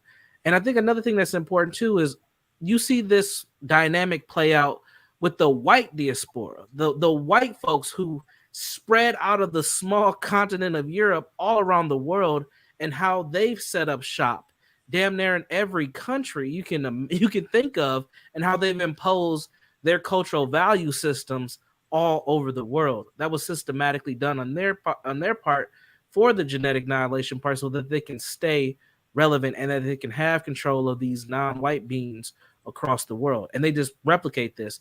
And unfortunately, as black folks here in the US, we're kind of pseudo white people. I hate even saying that, but it's a part of the truth. There's that parent dynamic that we were talking about earlier. They birthed this culture that we have. They cultivated this culture that we have. We're really GMO Negroes. Like, they genetically modified us to be this way that we are today. And until we are able to, one, accept that hard pill to swallow, and two, figure out a better way of being so that we're not going to continue to be subjugated under these folks, we're going to continue to stay in this loop with them. Because Mhm. everything that we do is in cahoots with white folks. There are other ethnic groups in this world that are gaining power and respect, and even under a European power paradigm, that we're going to have to compete with as well. And they do not give a damn about Black Americans. And if we don't focus on that, we're going to be in a big trouble, because if white supremacy ever falls to Chinese or whoever, we're Mhm. going to have even worse problems, because white people have a codependent relationship with us that other ethnic groups don't. And I think that we can be in a whole heap of trouble if this thing ever turns around. Mm. Well, I don't know if I'd go as far as to say that we are GMO white GMO, Yeah.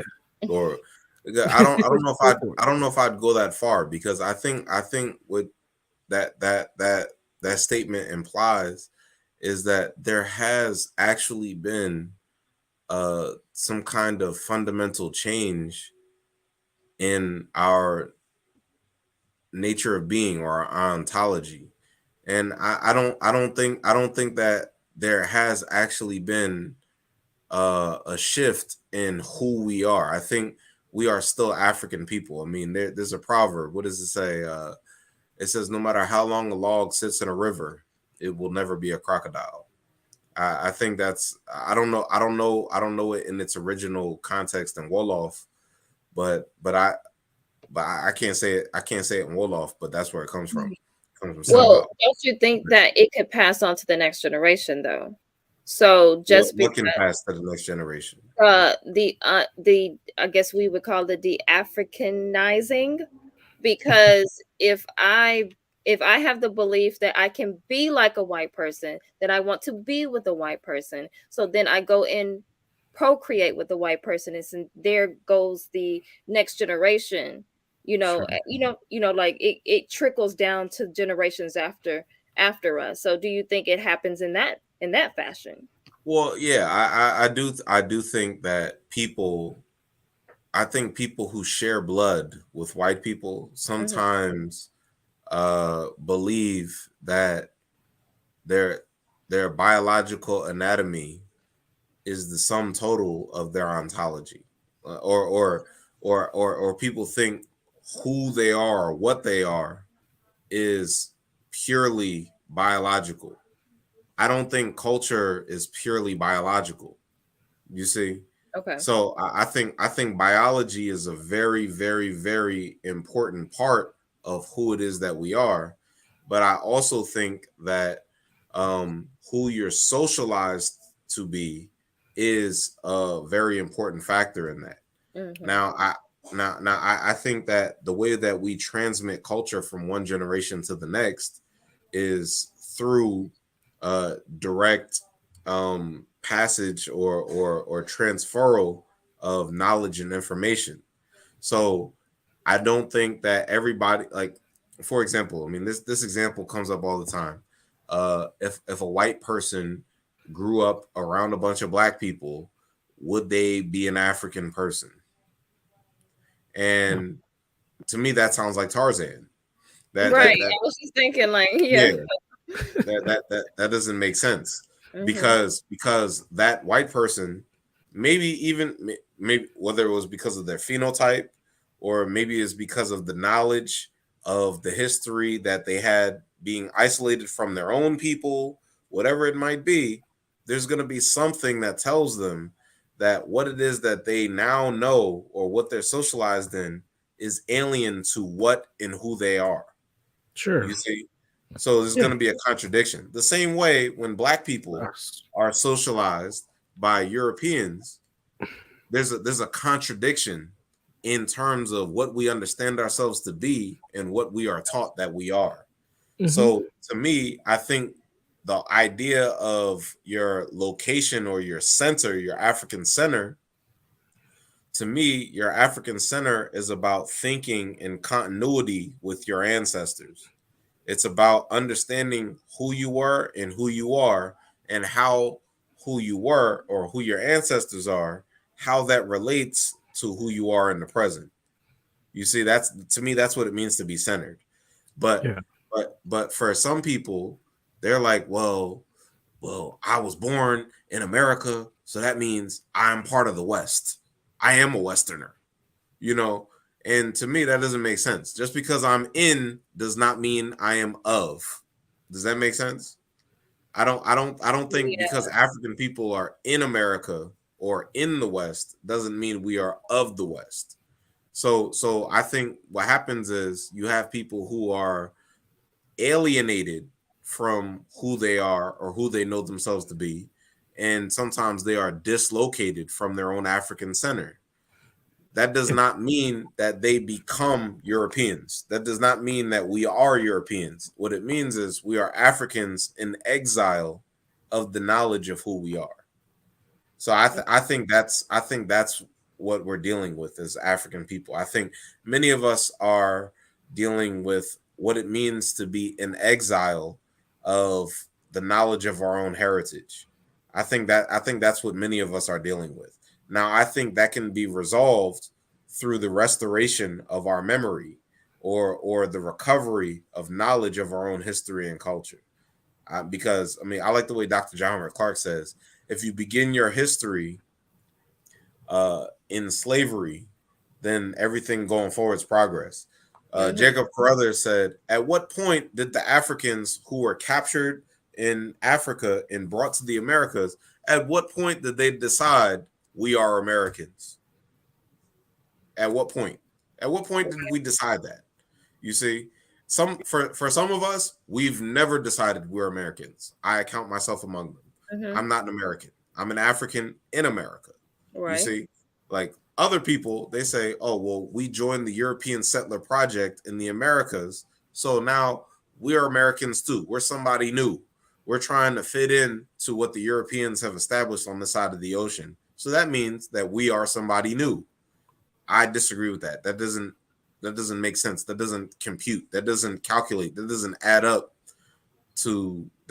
up based on everything that I know of the way African people live their lives and express themselves here on this continent.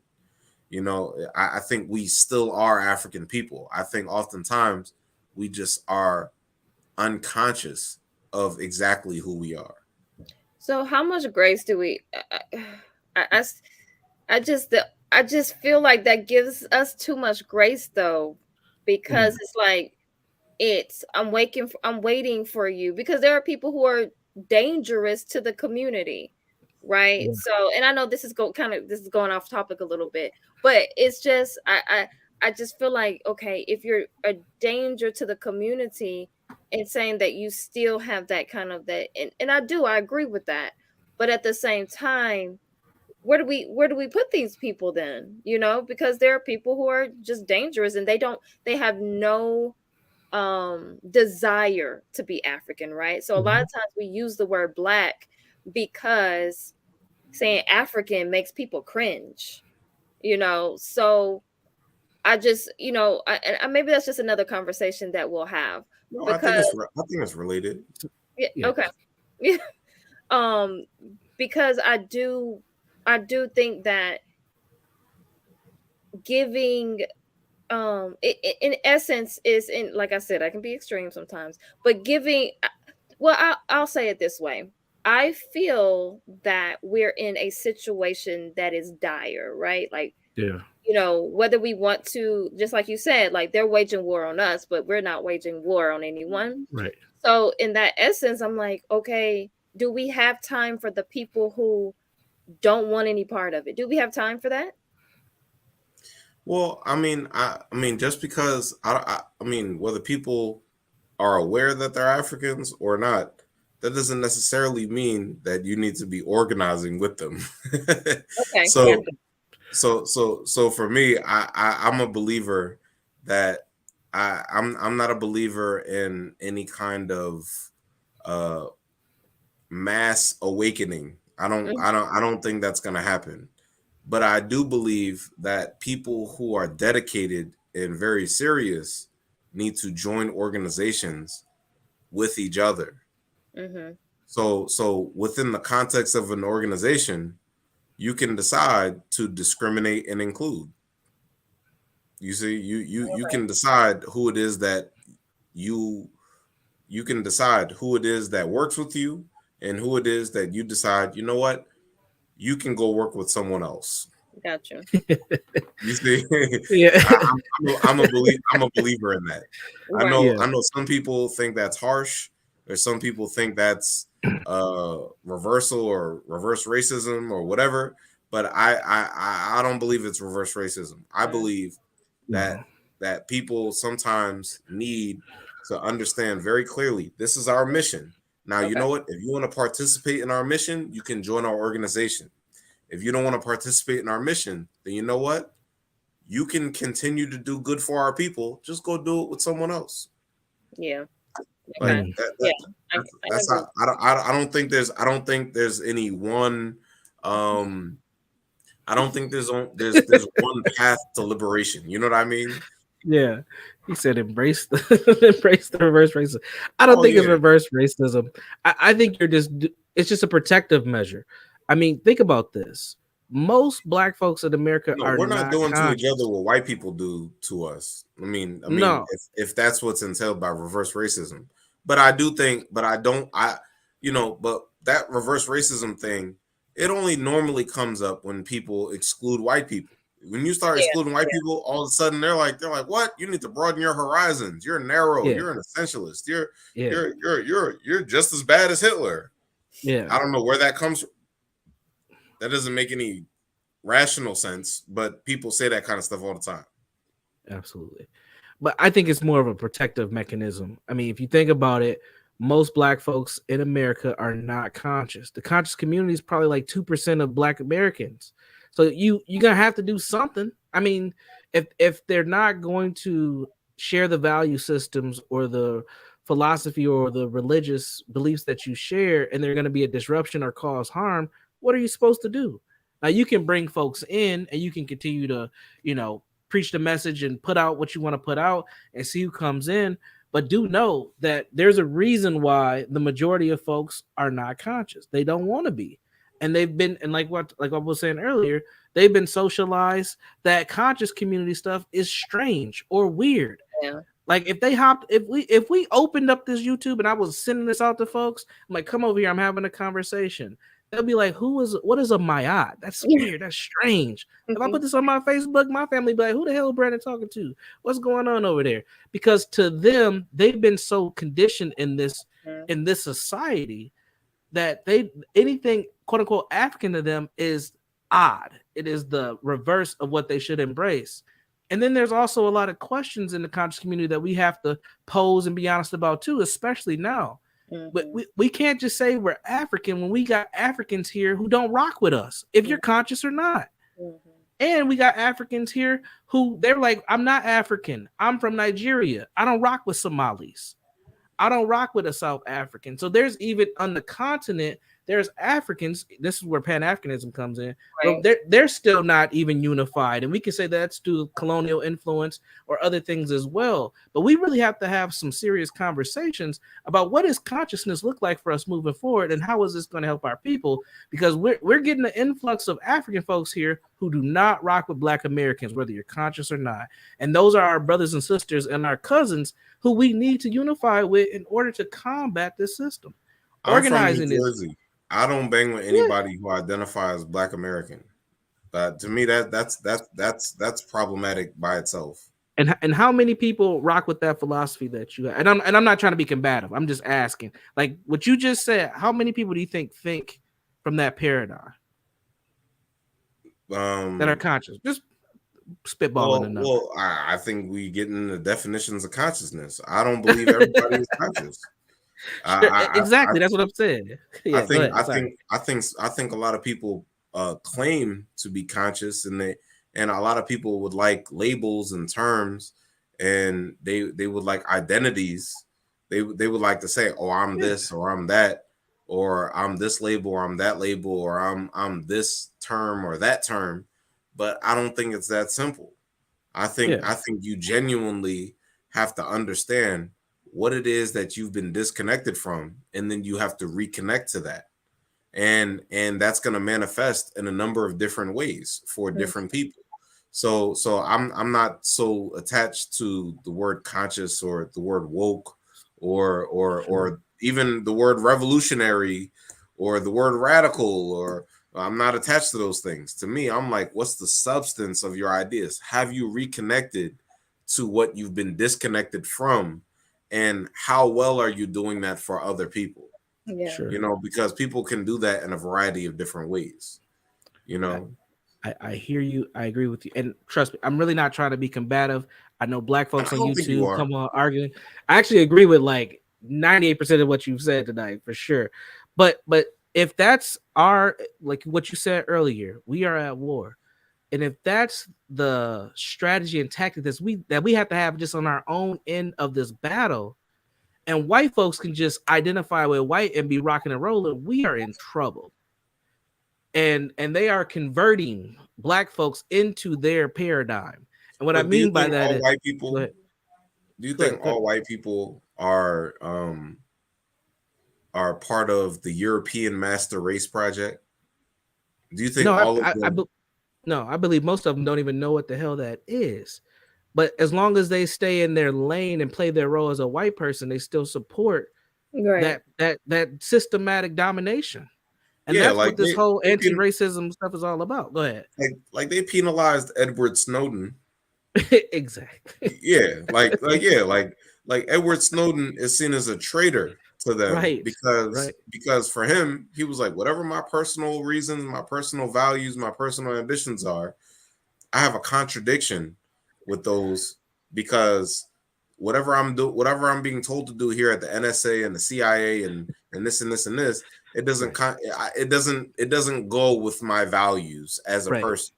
But so I don't think that I wouldn't consider Edward Snowden to be an architect of the European Master Race Project or white supremacy. But at the same time, I can still understand how it is that he has a relationship to the larger group of people that he belongs to.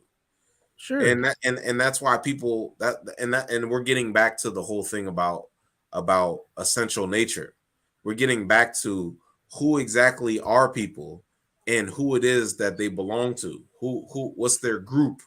Can you fundamentally escape your group? Can you know? Yeah. So let's work with Edward Stoner real quick. All right. Where did he go? He went to another group of white folks to house him. This goes back to the point that you just put up. Now, if we had a black Edward Snowden, where would he go? Where would he go to exile and be comfortable? What black nation, black collective, institution would the black Edward Snowden be able to go to and sit comfortably for years? That's what I'm saying. Like, we have to get, when we talk about organizing and really talking about dismantling white supremacy, we have to think about institution building. We can only beat systems with systems. Organizing is good, but it can only get you so far unless you're going to institutionalize the organization. Otherwise, we're going to be in trouble. And this is what we've had people talk about this. Like, we have a lot of historical figures who talked about building institution. We have to do that in order for us to keep moving forward. But I'll pause there because I really I like engaging in this conversation, but I don't want it to be like we're going back and forth because I'm really not arguing with you. Brother I Emo, don't think you're arguing. I actually am very impressed. Like, you got me thinking over here, and I know how these YouTube conversations go, and I don't want to seem like me and you are having a disagreement because I think we're spitting. So We're not disagreeing. Yeah, okay. this is this is this is even kill. Like, Yeah. Right. because I've seen some, Get but ugly. I do want to get into the the nine major areas of activity, so the areas of human activity. So I don't think we'll be able to touch all of them, but let's kind of try to touch the main ones. Sure. So the first one, right, is economics. So we've had few conversations on here when we're talking about capitalism, and then I when I think of capitalism, I think of and so the brother who was supposed to be on here, I know he is a believer of capitalism, right? So there are lots of us that are believers of lots of people, black people, who believe that capitalism work in the best interest of black people, right? But when I think of capitalism, I think of worker exploitation. I think of, if anything, if we talk about us being on that totem pole, we're at the bottom of that totem pole, because we're still seen as what I would say kind of like not machines, but we're as you used the word earlier, brother Brandon, as We're the labor class. We have been. yeah, yeah. One way to say it. Yeah. But yeah, so capitalism, where did it get its start? It got its start on here in the Americas, on on the plantation. So let's speak to the system of economics. And anyone can kind of go start there. But what does that look like, and what does that look like day to day for the average black family? Hmm. That's a good one. Well, I think sometimes to address your initially the idea of capitalism, I think sometimes people have an oversimplistic idea of what capitalism actually is. Hmm. And I think that needs to be addressed because oftentimes people think making money or having money automatically makes you a capitalist. You see, and I don't know that. I don't know capitalism to be that simplistic. I think the important thing that you said, Sister Mod, is that capitalism, oftentimes the problem that people have with capitalism is that it entails exploitation, or it alienates people from the fruit of their own labor. So the people who are in charge of the working class yield the most profits, while the people who are actually producing or making things with their labor, they're not yielding any of the benefits or the profits from what it is that their labor produced. So I think that's the important part of capitalism that we need to address, is the problem with capitalism.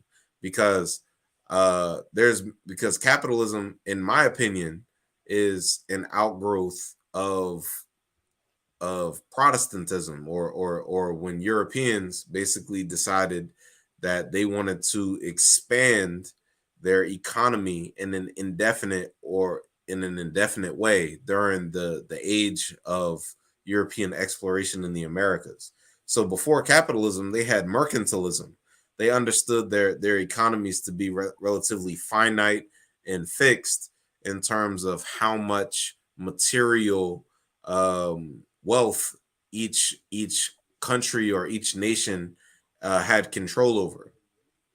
But when they went to the Americas, it was relatively indefinite, because they were like, well, we don't know how much land is here, we don't know how much resources is here, but we know that we want claim to all of it. Like so to me, that's the incipient uh beginnings of capitalism. And it expands when the Europeans ultimately come to the Americas and establish their settler colonies, and they decide to exploit a class of enslaved people in order to yield, you know, unfixed amount of profits. Which and I think that economic system is, I mean, normally understood as enslavement. When slavery was legally terminated, it became known as capitalism. So I mean, so I think sometimes people have broad sweeping definitions of capitalism, and I think sometimes we need to narrow down exactly what capitalism is. I don't think we can see capitalism apart from the people who objectify and exploit people and alienate them from their labor. I don't know that everybody who makes a lot of money alienates people from the fruits of their labor, nor do they exploit people and objectify people just because people are making money or working or producing goods. you know so I think there's a lot of value in making money and producing goods and controlling your own business or your own institution. I think there's a lot of value in that, but that doesn't necessarily make somebody a capitalist or an exploiter. you know so I just wanted to begin with that much. Brandon, what do you have? What are your thoughts on that? Yeah, I would say that I would say that being a capitalist doesn't mean that you are exploiting others, especially in today's paradigm where you can make a fortune or a good living with technology where no one's being harmed at all, and you're producing a product or an app or some kind of security service or something of that nature.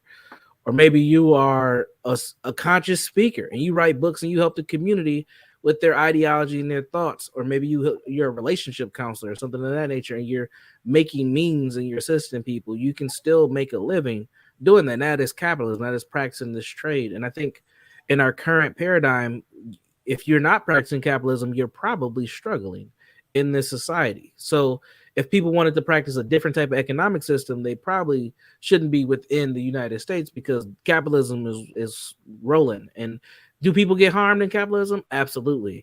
There are people who are getting, taken advantage of due to their labor. But in this current paradigm, you have to practice some version of capitalism, especially if you're black, because if you are in a situation where you have a skill set or don't have a skill set and a robot can take your job due to automation, you are going to struggle in this society. So, Mr. Nelly Fuller Jr. talks about, and when he talks about economics, is time and energy. And we have to be very wise of how we spend our time and energy and make sure that we're able to bring in some revenue when we do that in order to survive in this world. So that's my thoughts on economics.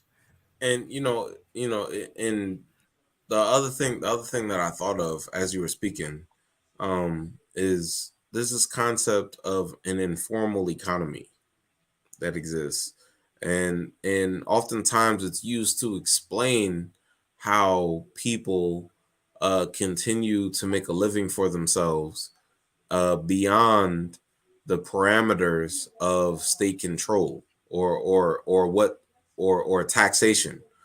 So basically, like, uh, uh, and for example, I watched a documentary about Haiti, and they were talking about how there are many people in Haiti that effectively operate like stores out of their house. Like they have whatever goods that they have access to that they collect, and they have them in their house. Maybe in that corner over there they'll have 100 cans of Pepsi. Let's just say something like that. Who Mhm. knows how they acquired them? And when I mean, I don't know. I mean, I'm not accusing anybody of anything, but that's how that goes. Some, or maybe it's not Pepsi. Maybe somebody has shirts in the corner of their house, and everybody knows if you need a shirt, go to so and so's house. But that's the majority of the economy of how currency is exchanged in that country. So the government says, well, there's all this exchange of all this money in the country, but we can't tax people on any of it. So it's an informal economy. It sounds crazy, but that's how they think of that. So to me, an economy is essentially how do people develop relationships with each other to exchange goods and services. So is every time black people create an independent economy where we're exchanging goods and services amongst ourselves, does that constitute capitalism? Are we exploiting each other because we're trying to upsell the other one? We're, I got this can, I got the soda, and it's $2. But because you can't get this soda nowhere else, and I'm selling this, does that make me a capitalist because I sell it for $3? Well, I think what's happening though, we're not selling it for $3. We're selling it for $50. Isn't that what we're doing to each other? We're not just trying to be in essence. We're trying to be in essence the capitalists. Like I think that's the we're attempting to be the capitalist, right? If we're Because trying to be the capitalist, in my opinion, if we're trying to be the capitalist, we're trying to be the white people. We're trying to be the exploiter. right, right. Mm-hmm. But I don't necessarily think that every time that we have businesses, we're trying to exploit our people. No, I know plenty of people who don't exploit, but I know some that do, right? Like, so, there are Yeah. some that do, and a lot of the ones who talk about capitalism as it's this great creation, they are the ones who are doing the exploiting, because then their mindset, the ones that they need to aspire to be are the billionaires. So I don't think we can actually say that people who become billionaires or millionaires, there's no exploitation involved, because even to I think Ayapo just touched on it, even to make a technological device like a cell phone requires some type of exploitation. Now to make a book, but ebooks, right? Ebooks, and I mean that's still on a device, but at the same time you didn't make the device, right? Everybody has a cell phone, everybody has a laptop, everybody, a lot of people have iPads and stuff like that. So if you do an ebook, that's technically not right. That's not that's you haven't exploited anyone directly. But then there, I think there's some form, because a lot of times we're sending, because capitalism is easier in a sense, or a business owner, it can be easier in a sense if we send it over to another country that's now making, you're paying way less than someone if you have it made here. So I think this But when it but comes. that's also a part. But this is why I led with because I think all empires, European, African, Asian, whatever they might be, all empires are organized on controlling trade. Mhm, So there's a reason that and the way I got out of this mentality of thinking about capitalism is I began to realize that everything is not motivated by money and funds. There are times when one group of people decide that they will not sell or they will not trade goods with one group of people or another, even if it's to their benefit. mhm, It may work against their national interest, but it may be to, let's say, their private interests mhm, to engage. So that's what you get with Donald Trump a lot of the time. Like a lot of these people, they're in business deals with Russian oligarchs, mhm, but that contradicts their fidelity to their American nationalism. You see what I mean? mhm, So oftentimes capitalism it becomes contradictory to the value system that you have that relates you to your own people. So capitalism sometimes is so individualistic that it isolates people from their own cultural group, including white folks. And mhm, and they're Yes. unapologetically about that. You know, a lot of these Wall Street bankers, they're ready to overthrow the government so that they can continue to make more money. Like a lot of them. right, Mhm. You know, right, so the point I'm trying to get to is that capitalism to me is about an exploitative economic relationship. But but if African people had an empire, let's put it that way. Right. If we had our own empire, who would we be trading with and why? right. Would we be giving our goods to Europeans even if they could pay us a whole lot of money? I mean, it We did depends. before. I mean, we did once, but we controlled the terms of that kind of trade. When we Mhm, no longer control the terms of what we're trading, importing, and exporting, then someone else controls the terms. And that would not give you the that would not give you the basis to be an empire. Instead, that would give you the basis to be a colony. You see? So to me, it's about a power dynamic. You see, it's about how do we control our own relationships? Who are we relating to, and who are we trading with, and how many resources are we accumulating and disseminating amongst our own people? To me, Mm. that's what it means when we're talking about economics. But sometimes people, they can't talk about economics outside of Marxist terms. Yeah. So they only want to talk. They're like, well, if you're not talking about the molds of, if you're not using the jargon, if you're not using the discourse of Marxism, then people say you're not even talking about economics. Because I Mm. hear this all the time when people Mhm. talk about Black nationalism and Afrocentricity. They're like, well, when are you guys going to talk about economics? When are you going to talk about economics? When are you going to talk about economics? I'm like, economics simply means how does how do people relate to each other? How does Right. one group relate to the other? How are goods and resources exchanged between these groups of people? That's Mm. really what economics is in its more simple form. But if we can't break our relationship to Europeans, then what happens is we just want to talk about economics. When we talk about selling stuff to them and buying stuff from them, but we never think about the resources that we can accumulate for ourselves and distribute and disseminate amongst our own people, and Mm. how we're going to sell and trade and buy among our own people. Because that's to me, that's what an independent economy would be. That's what an Yeah. independent nation or independent empire or federation, that's what that would be. So here's a question for you. He said, "What do you think of Mansa Musa?" Well, the problem I have with Mansa Musa is that Mansa Musa basically took the wealth of Mali and distributed it on a Hajj to Mecca. And the problem with that is that it wasn't his wealth to distribute. And his orientation towards the Arabs made him believe that he had a shared economy, or that he was an extension of Arab world economy. He believed he was a Mm. part of that world economy. You see, because he was a Muslim, so he was a part of the Arab world. So again, the reason that Christians uh convert people, I watched a pretty decent movie. I don't want to get too off base, but I watched a movie by Martin Scorsese. It was a movie about, it was called Silence. I think it was called Silence. It was basically about these Portuguese missionaries.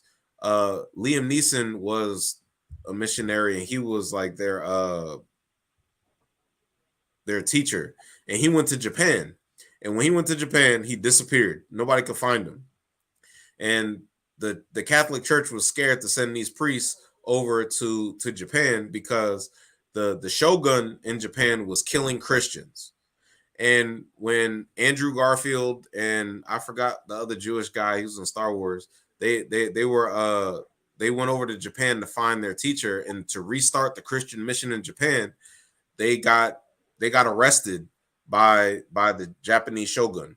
And basically the Japanese shogun said the reason we're killing Christians is because Japan had its own national economy.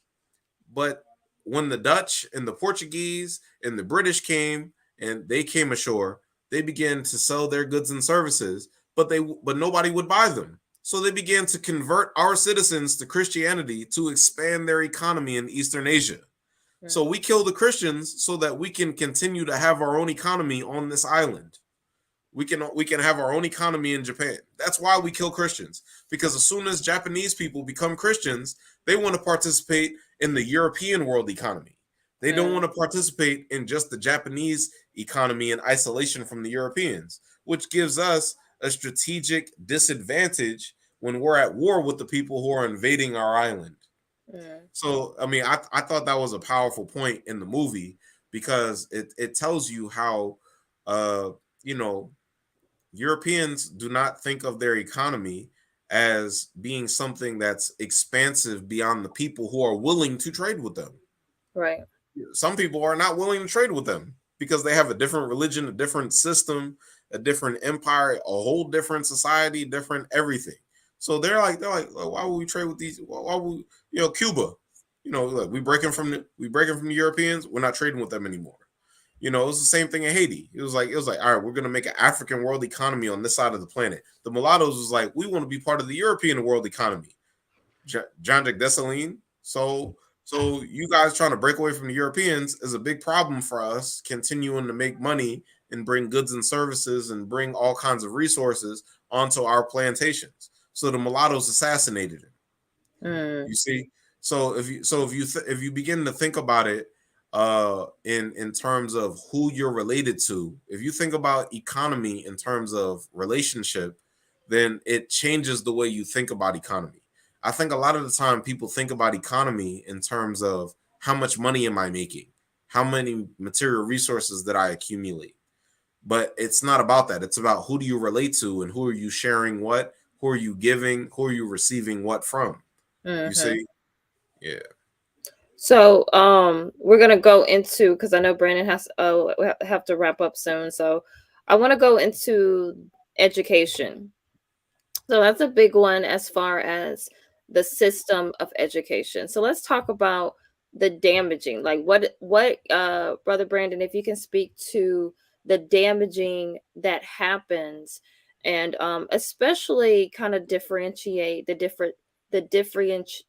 differentiating between like the black girls and black boys as far as the education system goes. Yeah, I think the education system damages both black children, just period. Honestly, I think the American education system damages all children, but black children definitely fall far behind. And we have enough research that points that out. Right now, the I think the stat is 68% of black boys are not at grade level as far as literacy rates. Like that's damaging. That's a major statistic that's a struggle for us. But to me, when I think about education, education is one of our huge drivers for understanding. I think culture is one of our main educators. Let me say that. So when we don't have a culture that helps us look at education and academic achievement as a tool for us for our empowerment, we end up struggling.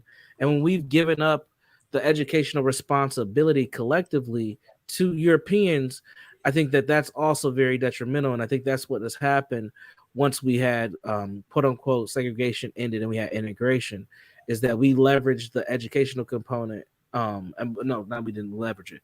We just kind of forfeited the entire educational responsibility of our children to Europeans, and that has not worked out well for us at all. I think most young people are disconnected from school very early. By the time they get to middle school, a lot of young people are disconnected because they don't see it benefiting them. And also, we have to think about this current education system that comes from a Prussian school system that was created for people to be pretty much factory workers, and that's not where we are today. So the school system hasn't even turned over. But I do think that there's opportunity for us as a community to take over the responsibility to educate our young people with the institutions that are already established. And it's unfortunate though, because a lot of us are just not in that educational space or world, but we need to be. And schools have a responsibility to be connected to community. So there's a gap that needs to be forged to make sure that our young people, our students, are becoming scholars and they're actually learning. But we have to be able to do better and be present in the education of our young. That's my thoughts on that. Mm, okay. So we'll quickly go into entertainment. So, entertainment is a big one. We're talking about television, movies, and then even the rise of social media. So we Mm, always have to go back to the white culture, right? Like the white supremacy culture and what that is, which is one big one is alienation.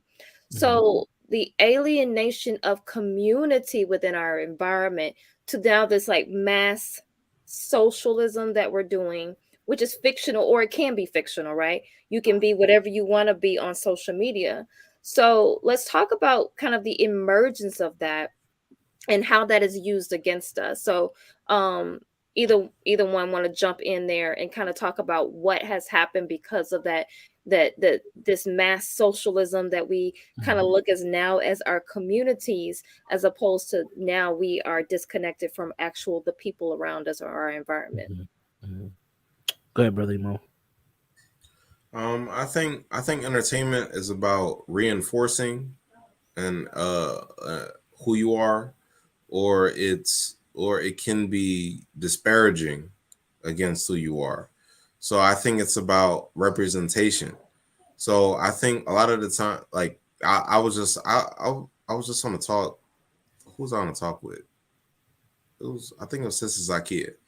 I was on a talk with her, and I was basically talking to her about how uh, the largest form of entertainment in the United States before television or during the antebellum period was minstrelsy, was blackface minstrelsy. So before television, black people or white people dressed as black people used to dance and behave and pretend to be us, and that was television. Before there was television, that was the largest form of entertainment. Before, there were white people who had never seen black people, who had never seen any African people, who had never seen any black people, but their image or their idea of African people came from Europeans dressed as black people, dressed as African people, imitating and behaving like us, or trying to, or Hmm. making stereotypes of us. So to me, that those kinds of images became rationales or justification for the way that they interface or the way that they treat African people when they actually met us.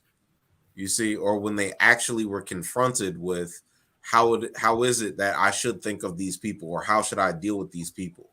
You see, so I genuinely believe that when we're talking about entertainment, we're either talking about lifting up certain aspects of our culture, or we're talking about perpetuating ideas that justify treatment towards our people. You know, Yeah. so I think in terms of entertainment, that's why it's like I don't believe all representation matters, because sometimes you can be represented, but you can be represented in a negative light, Hmm. Yeah. or you can be represented as something that doesn't genuinely represent you. Right. It could be Mhm. a misrepresentation. So Yeah. I think with entertainment, a lot of the time we're disarmed, and we think that entertainment is innocuous, or we think entertainment is neutral, or we think it's meaningless, or we think entertainment is to the side of what it is that's actually happening around us. It's never neutral. Right. And that's why I appreciated that Dr. Welsing includes entertainment in one of her areas of people activity. I mean, because there certainly can be other words that we can add to, she I think she lists like maybe like 8 or 9 different areas of people activity. I'm Yeah. sure we can add more, but I Hmm. think I think Frances Welsing definitely touched on the major areas of society. And I think when she focused on entertainment, I think especially in the United States, that captures uh, uh, a lot of what people don't understand to be very political in nature. Right. You know, Absolutely. Yeah, so I it you know brother Brandon, if you want to kind of have the last uh well, not the last word, but kind of speak on, I think religion, I think that's going to be the last human activity that we touch on, just because we don't have time to touch on all 9 of them. But religion. So we're going to be diving into spirituality and religion next month, but we already kind of touched on that, right? So how is that still prevalent today?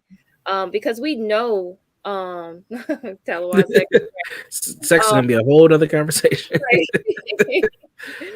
But can you before you go, can you Yeah. touch on that? How is that still relevant today into our, our psyche? Yeah. Yeah. And we, I think we touched on this a little bit earlier too. But even though here in the US, most black folks have been Christians. I think the second leading would be Muslims. But Christianity has had a huge imprint on us. Even though current times, most black people do not actively practice Christianity, but the imprint is still there. The value systems are still there. I think the worldview is a little distorted. It's not the same, but the value systems I think are still there. And I've been on this weird journey lately where I've been really trying to figure out, like, how do we get to where we are today, where we have so much dysfunction, like where our family structures and dynamics are just like in a place that they should not be in at all, and we're really regressing, I think, collectively as a people. And I continue to get pointed back to when we kind of left the church. Even though I know the church was extremely toxic. We talked about the white man on a stick earlier today. It wasn't good for us. It's not our natural spiritual systems and part of our natural spiritual practices at all. But Christianity did give us some morals, some boundaries, and some guidance as a people. And we did have black families and people getting married and making and having, quote unquote standards where we weren't harming one another and trying to build around church. Church is one of the most instrumental things that helped us through the civil rights movement, whether we like the results of what happened or not. So it played a role that was somewhat positive for us. But we know in this system, whatever we try to do that is not African centered is going to have a duality effect where it's going to have some positive and a whole lot of negative. But Mhm. when we let the church go, I think our communities really started to collapse as well. I think that was like the last thing that kind of kept our moral boundaries kind of together. Now, yeah, crack definitely had a huge impact on us. So as hip hop music, so as violence in the community, selling drugs, things of that nature. But I think that was the last kind of thing that kept us and kind of, I don't want to say centered because we're centered on our mindsets, but it kept us as far as a socialization tool in a particular space where we were moving in a more constructive manner. And I think that we see this also take place with Elijah Muhammad and the introduction of the Nation of Islam and how he was helping so many people transform their lives who became Muslim, who were in some of the most detrimental spaces they could be in. And he gave them values, he gave them morals, he gave them guidance, he gave them something to believe in beyond themselves, and they turned their lives around. And I think that's the power of religion. But again, as we talked about earlier, when you're believing in someone who does not represent or look like you are headed down the wrong path. And I think that that's been capitalized on us for a long time. So, do we need a new religion? Do we need to go back to some of our original spiritual practices? Probably so. But then we have to package those in a way where the current black mind can accept it. And that's the trick that we have to figure out is how do we get the current black mind to understand that these are practices that can benefit you today and beyond. So that's my thought on religion. Mm. So, you'll have to come back kind of because I have some questions concerning Sure. concerning that. So you'll have to come back. Would Um, love to. but yeah, I'll let you go. Like if you need to hop off, go ahead. Okay. I really want to thank you for coming. It was amazing conversation, and I Sure. really Yeah, appreciate bro. that you Yeah. added to the conversation. Absolutely. I appreciate you both. Anytime you want me back, just let me know. If I'm free on a Thursday, I'll be here. Okay, thank you so All much. right. Peace and black power. Y'all take care. All right, peace, man. Shemotep. So I will since Brother Talawa did request let's get into well first he has a question. I would like for you to touch on it real quick. So is church the only way to keep moral boundaries or unwillingness to get away from Christianity? So what do you say to that? This is I I know one of the things that people don't like about me is my candid position that's quite anti-Christian. I don't like Christianity. I didn't like Christianity before I didn't like white supremacy when I was a child because I just didn't like the idea that it shut down questions. And my grandfather actually confronted me with this very same question. He told me, he said, if you're not a Christian, where are you going to get your morals? That's what he asked me. And in my mind, I said, so I can't be a good person if I'm not a Right. Christian? You Exactly. know, like, I thought this, I was 10 years old when I thought this. And I set out to try to figure it out myself for a long time. And what I began to realize is that Christianity has no monopoly over our morality, Mm-hmm. but because the church was the only institution that African people were allowed to have without repression, that's why it became the focal point for where many African people learned such strong values, because I wouldn't say the value is within the church itself, but rather when Black people control their own institutions. And Mm-hmm. the church was one of the few institutions that Black people were enabled to continue to control for themselves, so long as it remained church. You see, so like the way I see it in terms of religion is oftentimes African people do not institutionalize our ancestral veneration.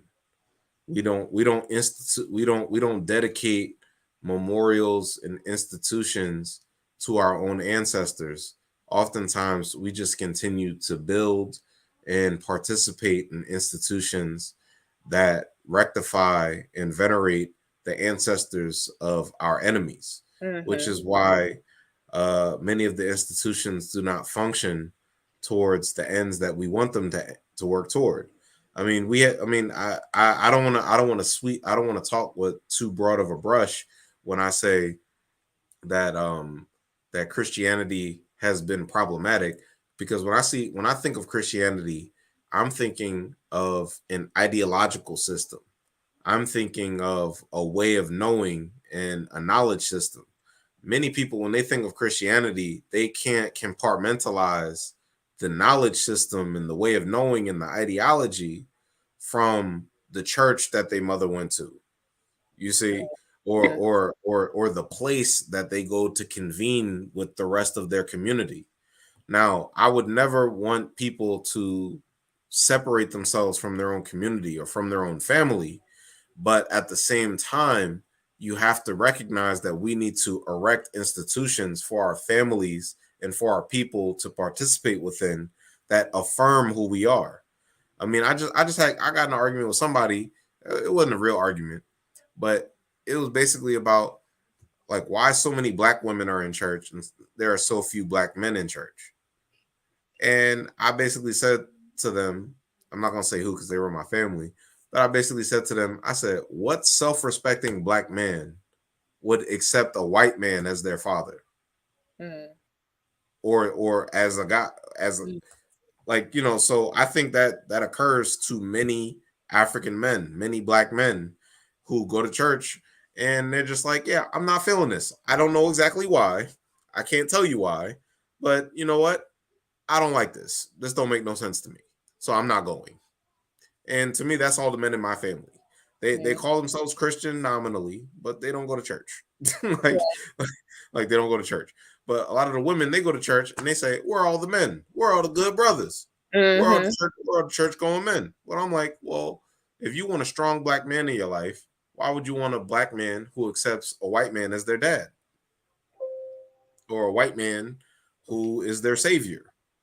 Like that doesn't sound like the recipe for a strong Black man, now does it? What about the people who are changing Jesus or God to black? What do you say to them?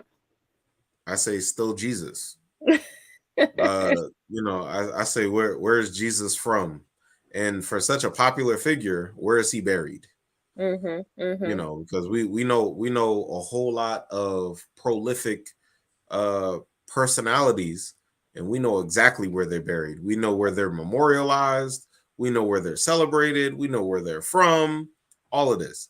Now we know the story of Jesus. Now if you start to ask people for particulars Yeah. about where is he in the ground, that's when you start to have a lot of Well, he went straight up. Like he went straight. He ascended straight to heaven. like I said, you have a lot of elaborate explanations for things that can't quite be explained. Right. To me, the way I see it is you're better off dealing with people who you knew were around. You're better off dealing with your own ancestors.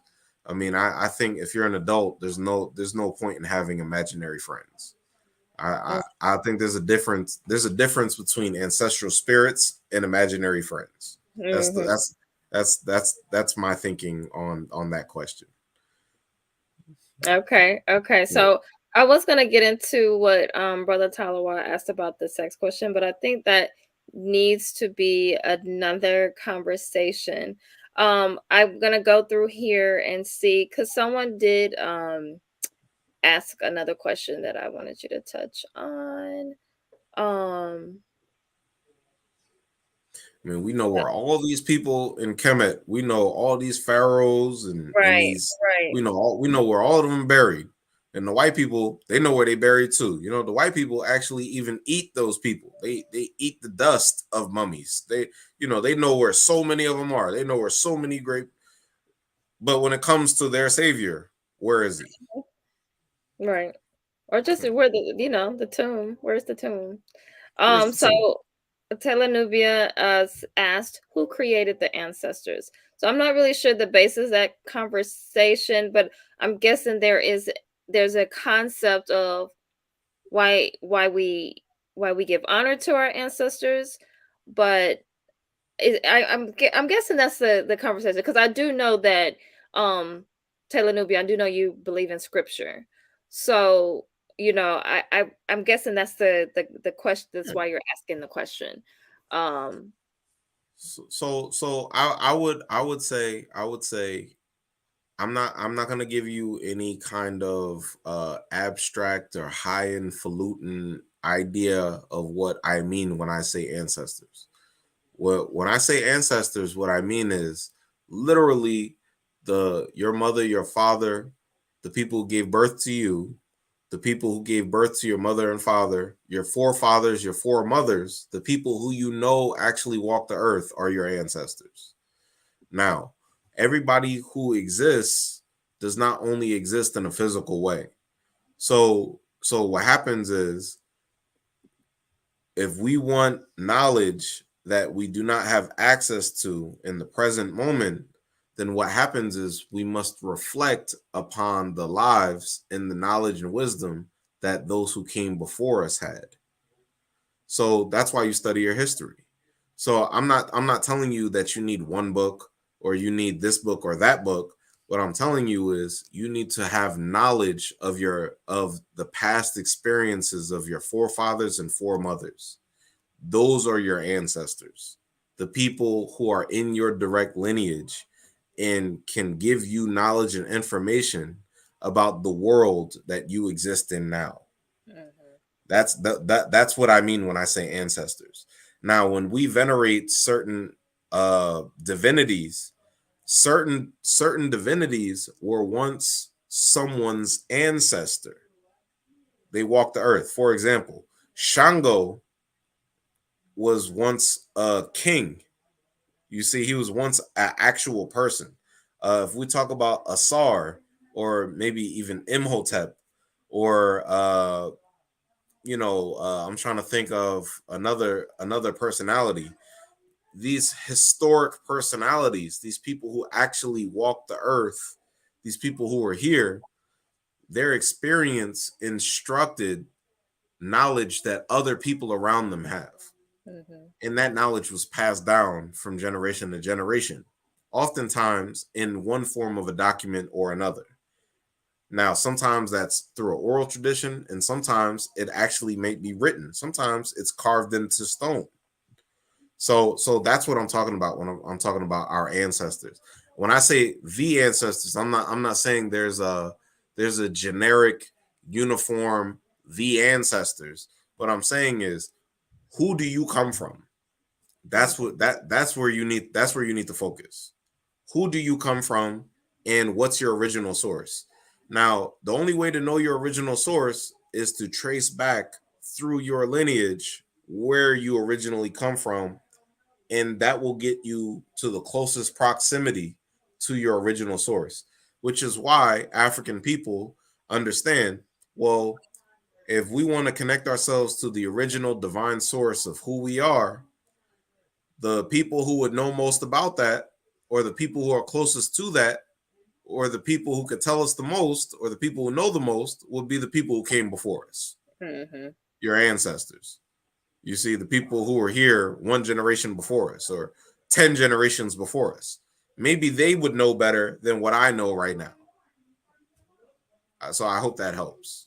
Yeah, yeah, that was a great explanation. I always tell people, because a lot of times when people they're newbies within spirituality, and trying to be African centered, they always want to go like to 100 years ago to their Mhm. ancestors, or they want to connect to What about your the grandparents? Orishas, right? Like they don't Yeah, go back to the people who had a direct connection to them. Like, yeah, your grandparents, your great aunts, your you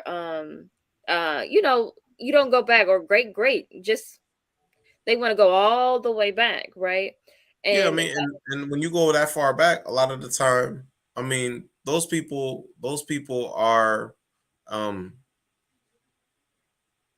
those people are related to you mhm, in maybe a more indirect way, mhm, but you also want to keep in communication with your family. Just because your family member is no longer physically part of the same plane as you does not mean that they no longer exist.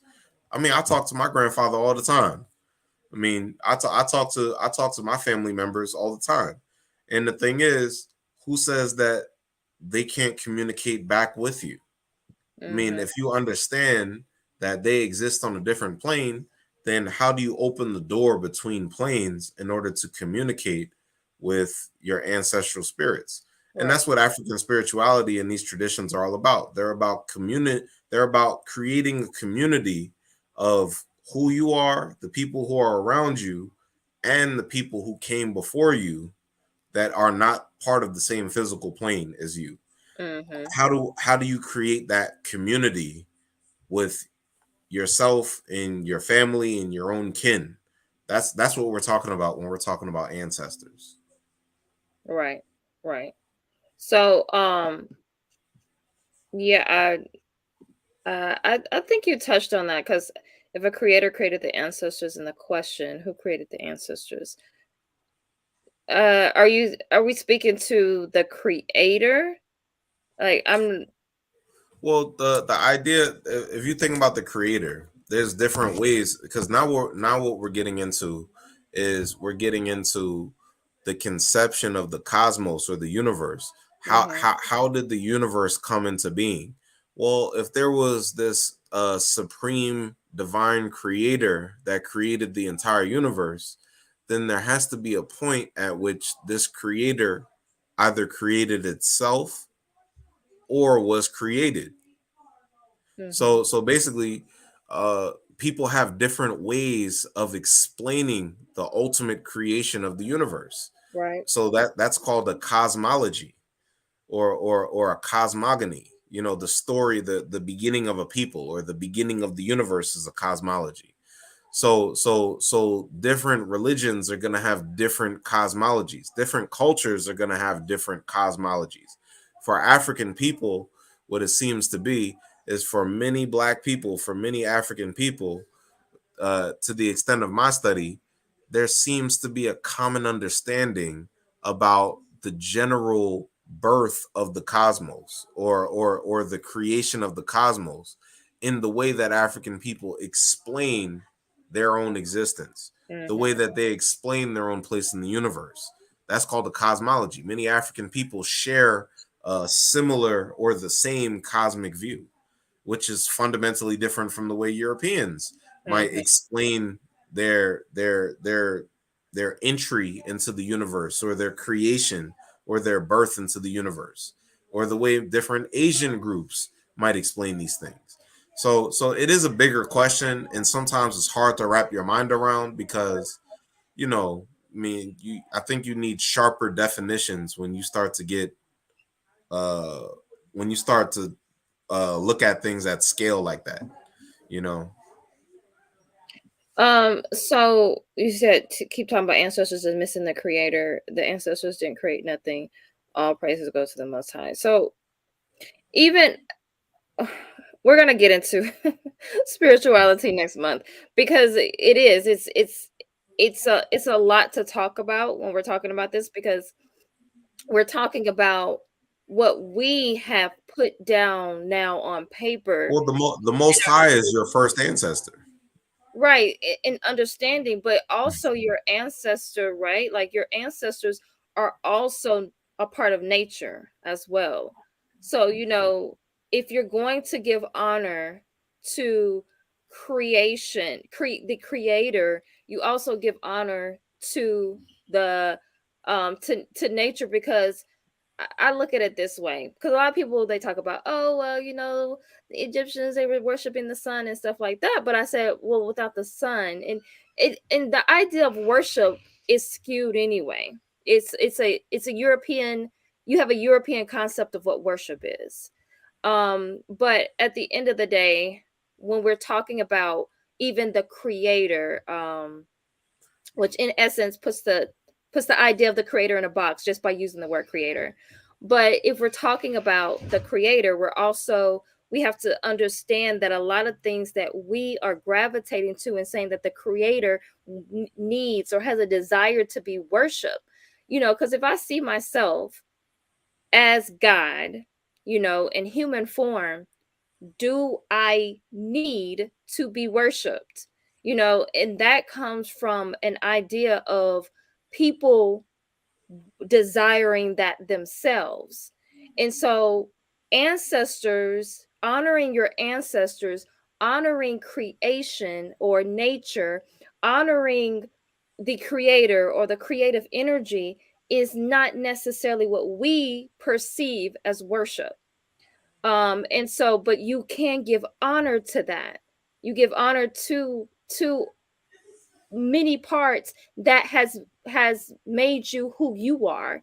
And because the reason, like trees, right? Like plants, why do we negate those things? We negate those things because we're continuously feeding into, and it's hard to have conversations with people when they don't see themselves as religious, but at the same time, they're still operating from religious paradigm. And this is spirituality too. Like people who are spiritual, they still operate from a religious paradigm because we have been religious. We have a religious programming.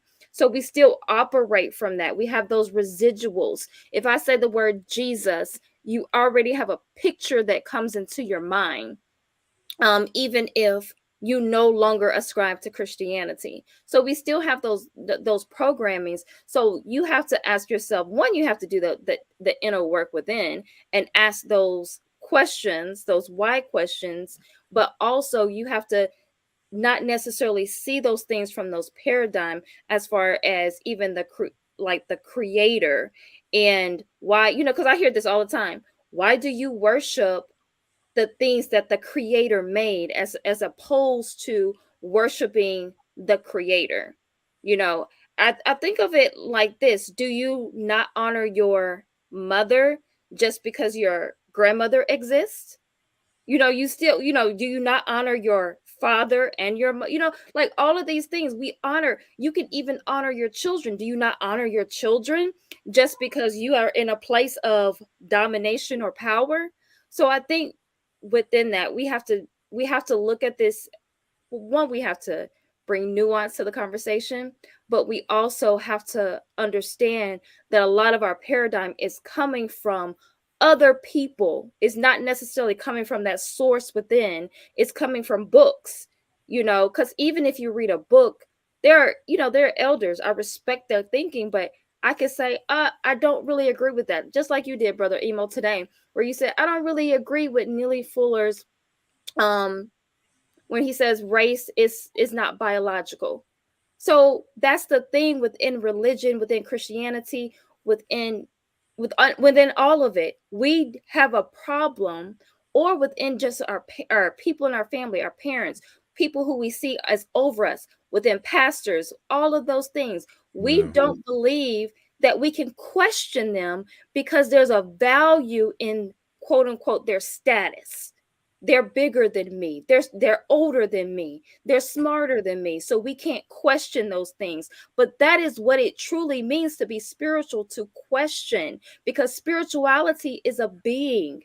It's not something you kind of like ascribe to. It's an all the time being. Now we do put African in front of it, right? We put African in front of spirituality to help people understand that, this is kind of like it's supposed to be African centered.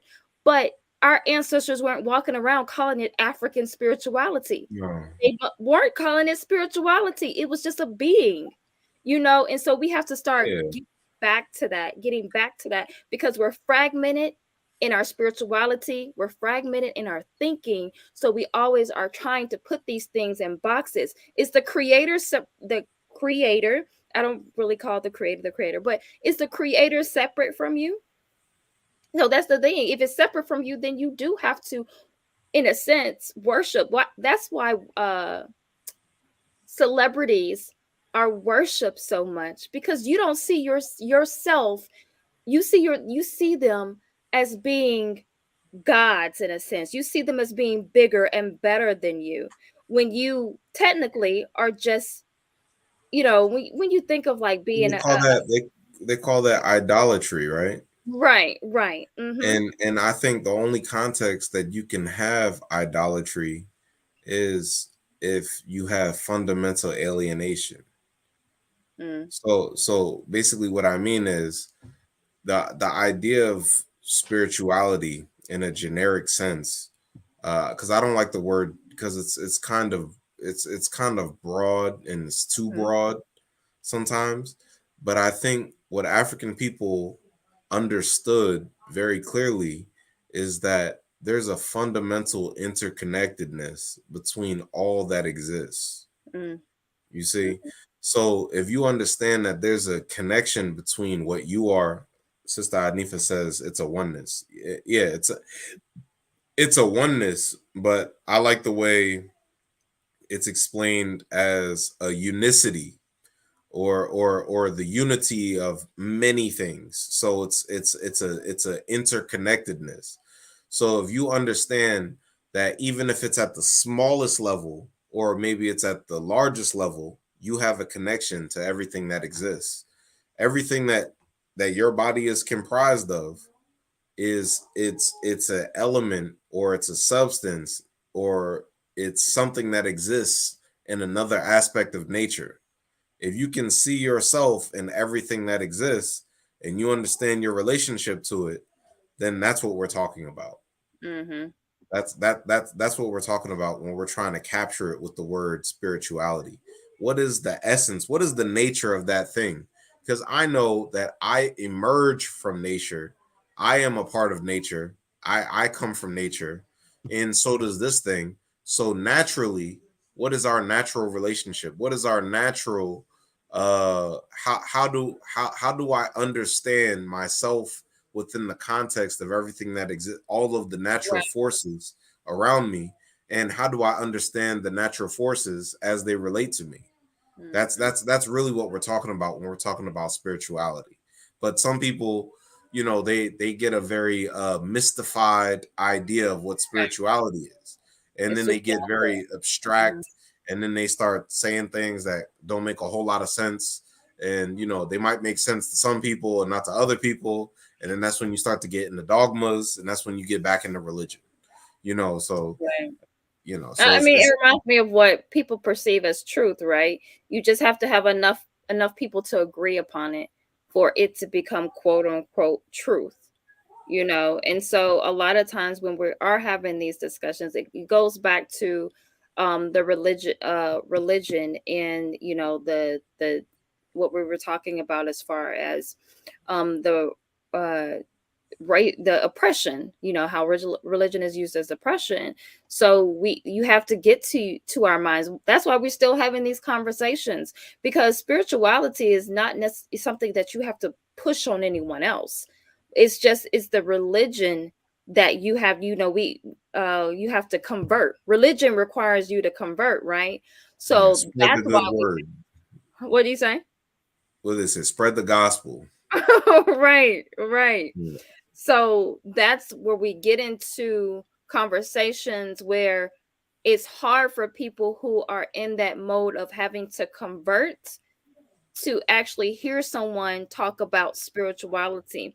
Like I have a very religious family, right? So what I'm doing right now is like you going to hell. So, but that's the thing. It always comes up. You could be having a normal conversation and just talking about, and they want to put that on you because it always goes back to I have to convert you. I have to save your soul. Where do we get that mindset from, right? Like where does that come from? You know, that's why when we watch certain things or we see certain things, we say the white savior, right? Because that's what we've been talking about. Urugu. Now we are trying to say they came over, right? They came and said, we got to say, told us that you got to save you and stuff like that. And now that's what we've become. We are walking around religious, trying to save one another because that is what the quote unquote gospel has called you to do. And then again, that creates that separation or that alienation that is a part of the white culture. So, um, so I see y'all are really talking in the chat. If I like what Hanifa said here. She said, if the creator is separate from you, you will always be looking up and without instead of within. Exactly. Exactly. Um, she said that's why Europeans thought our ancestors practiced polytheism. They could not understand how all these things could have the unicity. How could things be different and still be one? And Well, that's go ahead. I was gonna say they also use polytheism as a racist term to basically say that Europeans have religion because they're rational thinkers, and they have a monopoly on divinity and God. And Mm-hmm. African people practice polytheism because they're not rational and they're superstitious and they have no one God. We have the one true God. The Europeans have one true God, and no one else has the one true God. Mm-hmm. So polytheism can be used as a very racist idea to basically say that Africans uh, do not understand the metaphysical presence of a divine source.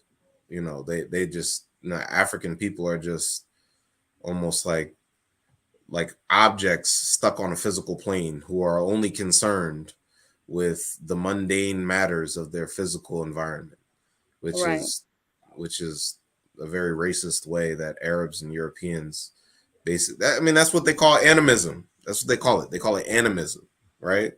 You Mm-hmm. believe in, you pray to the tree, you pray to the rock. Okay. They say that kind of stuff, or you pray to something that can't be divine.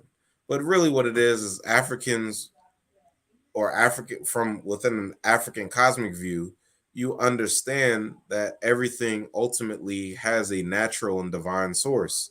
So that means it has a divine essence or a natural essence. So you just have to recognize what that is. Mm-hmm. You know. Yeah. Yeah. Um, Cheryl said, evangelical Christians can be some of the most arrogant, narcissistic people. I don't even know what to say when I encounter one, so I say nothing. I've tend to now treat Christians like I treat people who decide they don't want to any longer be a part of the black community or people or white people. I don't have to like engage in the conversation per se, like unless I just feel like, you know, I feel I feel like it. Um all right, so we are going to wind down. Rico, thank you for coming through. Shout out to everyone who came through. We might have been in conversation, so I didn't get to recognize you, but I saw you all come in the conversation, and I appreciate y'all for being. We are going to be I'm going to be going into spiritual conversations starting next week. My first conversation will be with Brother King Simon, and he's going to be breaking down maybe numerology and just how we can use our spiritual systems to create more connectedness in our relationships and in our community. He said, "Don't be like that." But one thing I just want to end with is because one thing that we have to understand within these systems of oppression is that they not only is it the fragmentation, but it steers us away from actually healing. So even when you think about how Dr. Joy DeGruy talked about healing when we were segregated in the how we were able to heal as a community and then integration happened. So in this world, in this world of racism and white supremacy, it actually does not allow us uh to heal, because it's always about having you always have to kind of be on this hamster wheel in a sense. So we have to understand the liberation and healing, the community, what happens when you are, when you start healing, you're able to reconcile with people that maybe you weren't able to reconcile with before, and then the freedom that it causes when you are healing. So the disconnection from these systems, and you have to do it little by little. No one can, it reminds me of the Matrix, right? When you totally take someone out of the Matrix. If you saw the movie The Matrix, it can be a shock, a shock to the body. Oh So a lot yeah, of times you can't deprogram all at one time. Like, no, I think of it like a computer. Like you try to deprogram that computer all the time, the chaos that will ensue from that, right? So I think about deprogramming where we can. So some of us have come away from religious programming. Some of us have come away from the education programming. Um, the sex, the politics, whatever it may be, but you still understand the daily work. I was talking to a friend of mine about even biases, how we have biases, and sometimes even the ones who've kind of deprogrammed from other things, we don't even see our biases, even if we're extremely intellectual, intellectual, we're just like, well, how don't you see that you're being biased in this conversation? So, I think that it's not, I don't even think, I know it's a daily work, it's an intentional work. And, anyone I hear talk about these systems that we are in, they always point to Dr. Marimba Ani's work, Urugu. I think that is one of the best. I mean, even just listening to her, right? Like just listening to her, and you can get a better understanding of where we are. And then also the ISIS papers, right? Like reading the ISIS papers, you get a great understanding of what this thing is as far as racism and white supremacy and the system that we are in, and understanding the global system of it, but understanding it here also in the Americas, and how that has impacted you mentally, spiritually, and as a community. So I want to thank you, Brother Emo, for coming in on the conversation, and just tell me your last thoughts before we end. I mean, thank you again for inviting me to the conversation. Um, I know the conversation began of refusal to acknowledge systemic racism, but I definitely think that's just the tip of the iceberg. That's a beginning point, and Mm-hmm. I think we covered a lot. And I hope our audience definitely gained a lot and thought there was a lot that was beneficial. And They're I hope asking they go for back. part 2.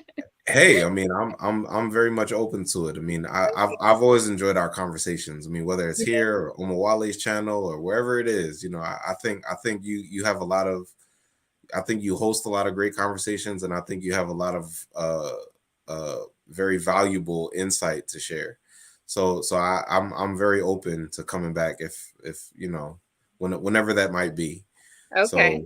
So So I just want to say, love everybody in the chat. Thanks for coming. I hope you gained something. And yeah, that's about it. That's all I got. I'm tapped out. That's all I got. All right, we are going to plan for a part 2, guys. But again, thank you so much. I always appreciate what you add to conversations as well. And with that being said, we are going to end tonight's conversation. Thank you for watching. Thank you for joining the conversation. Thank you for all the great comments. And I will see you next time. Peace, family. Sherm Hotep.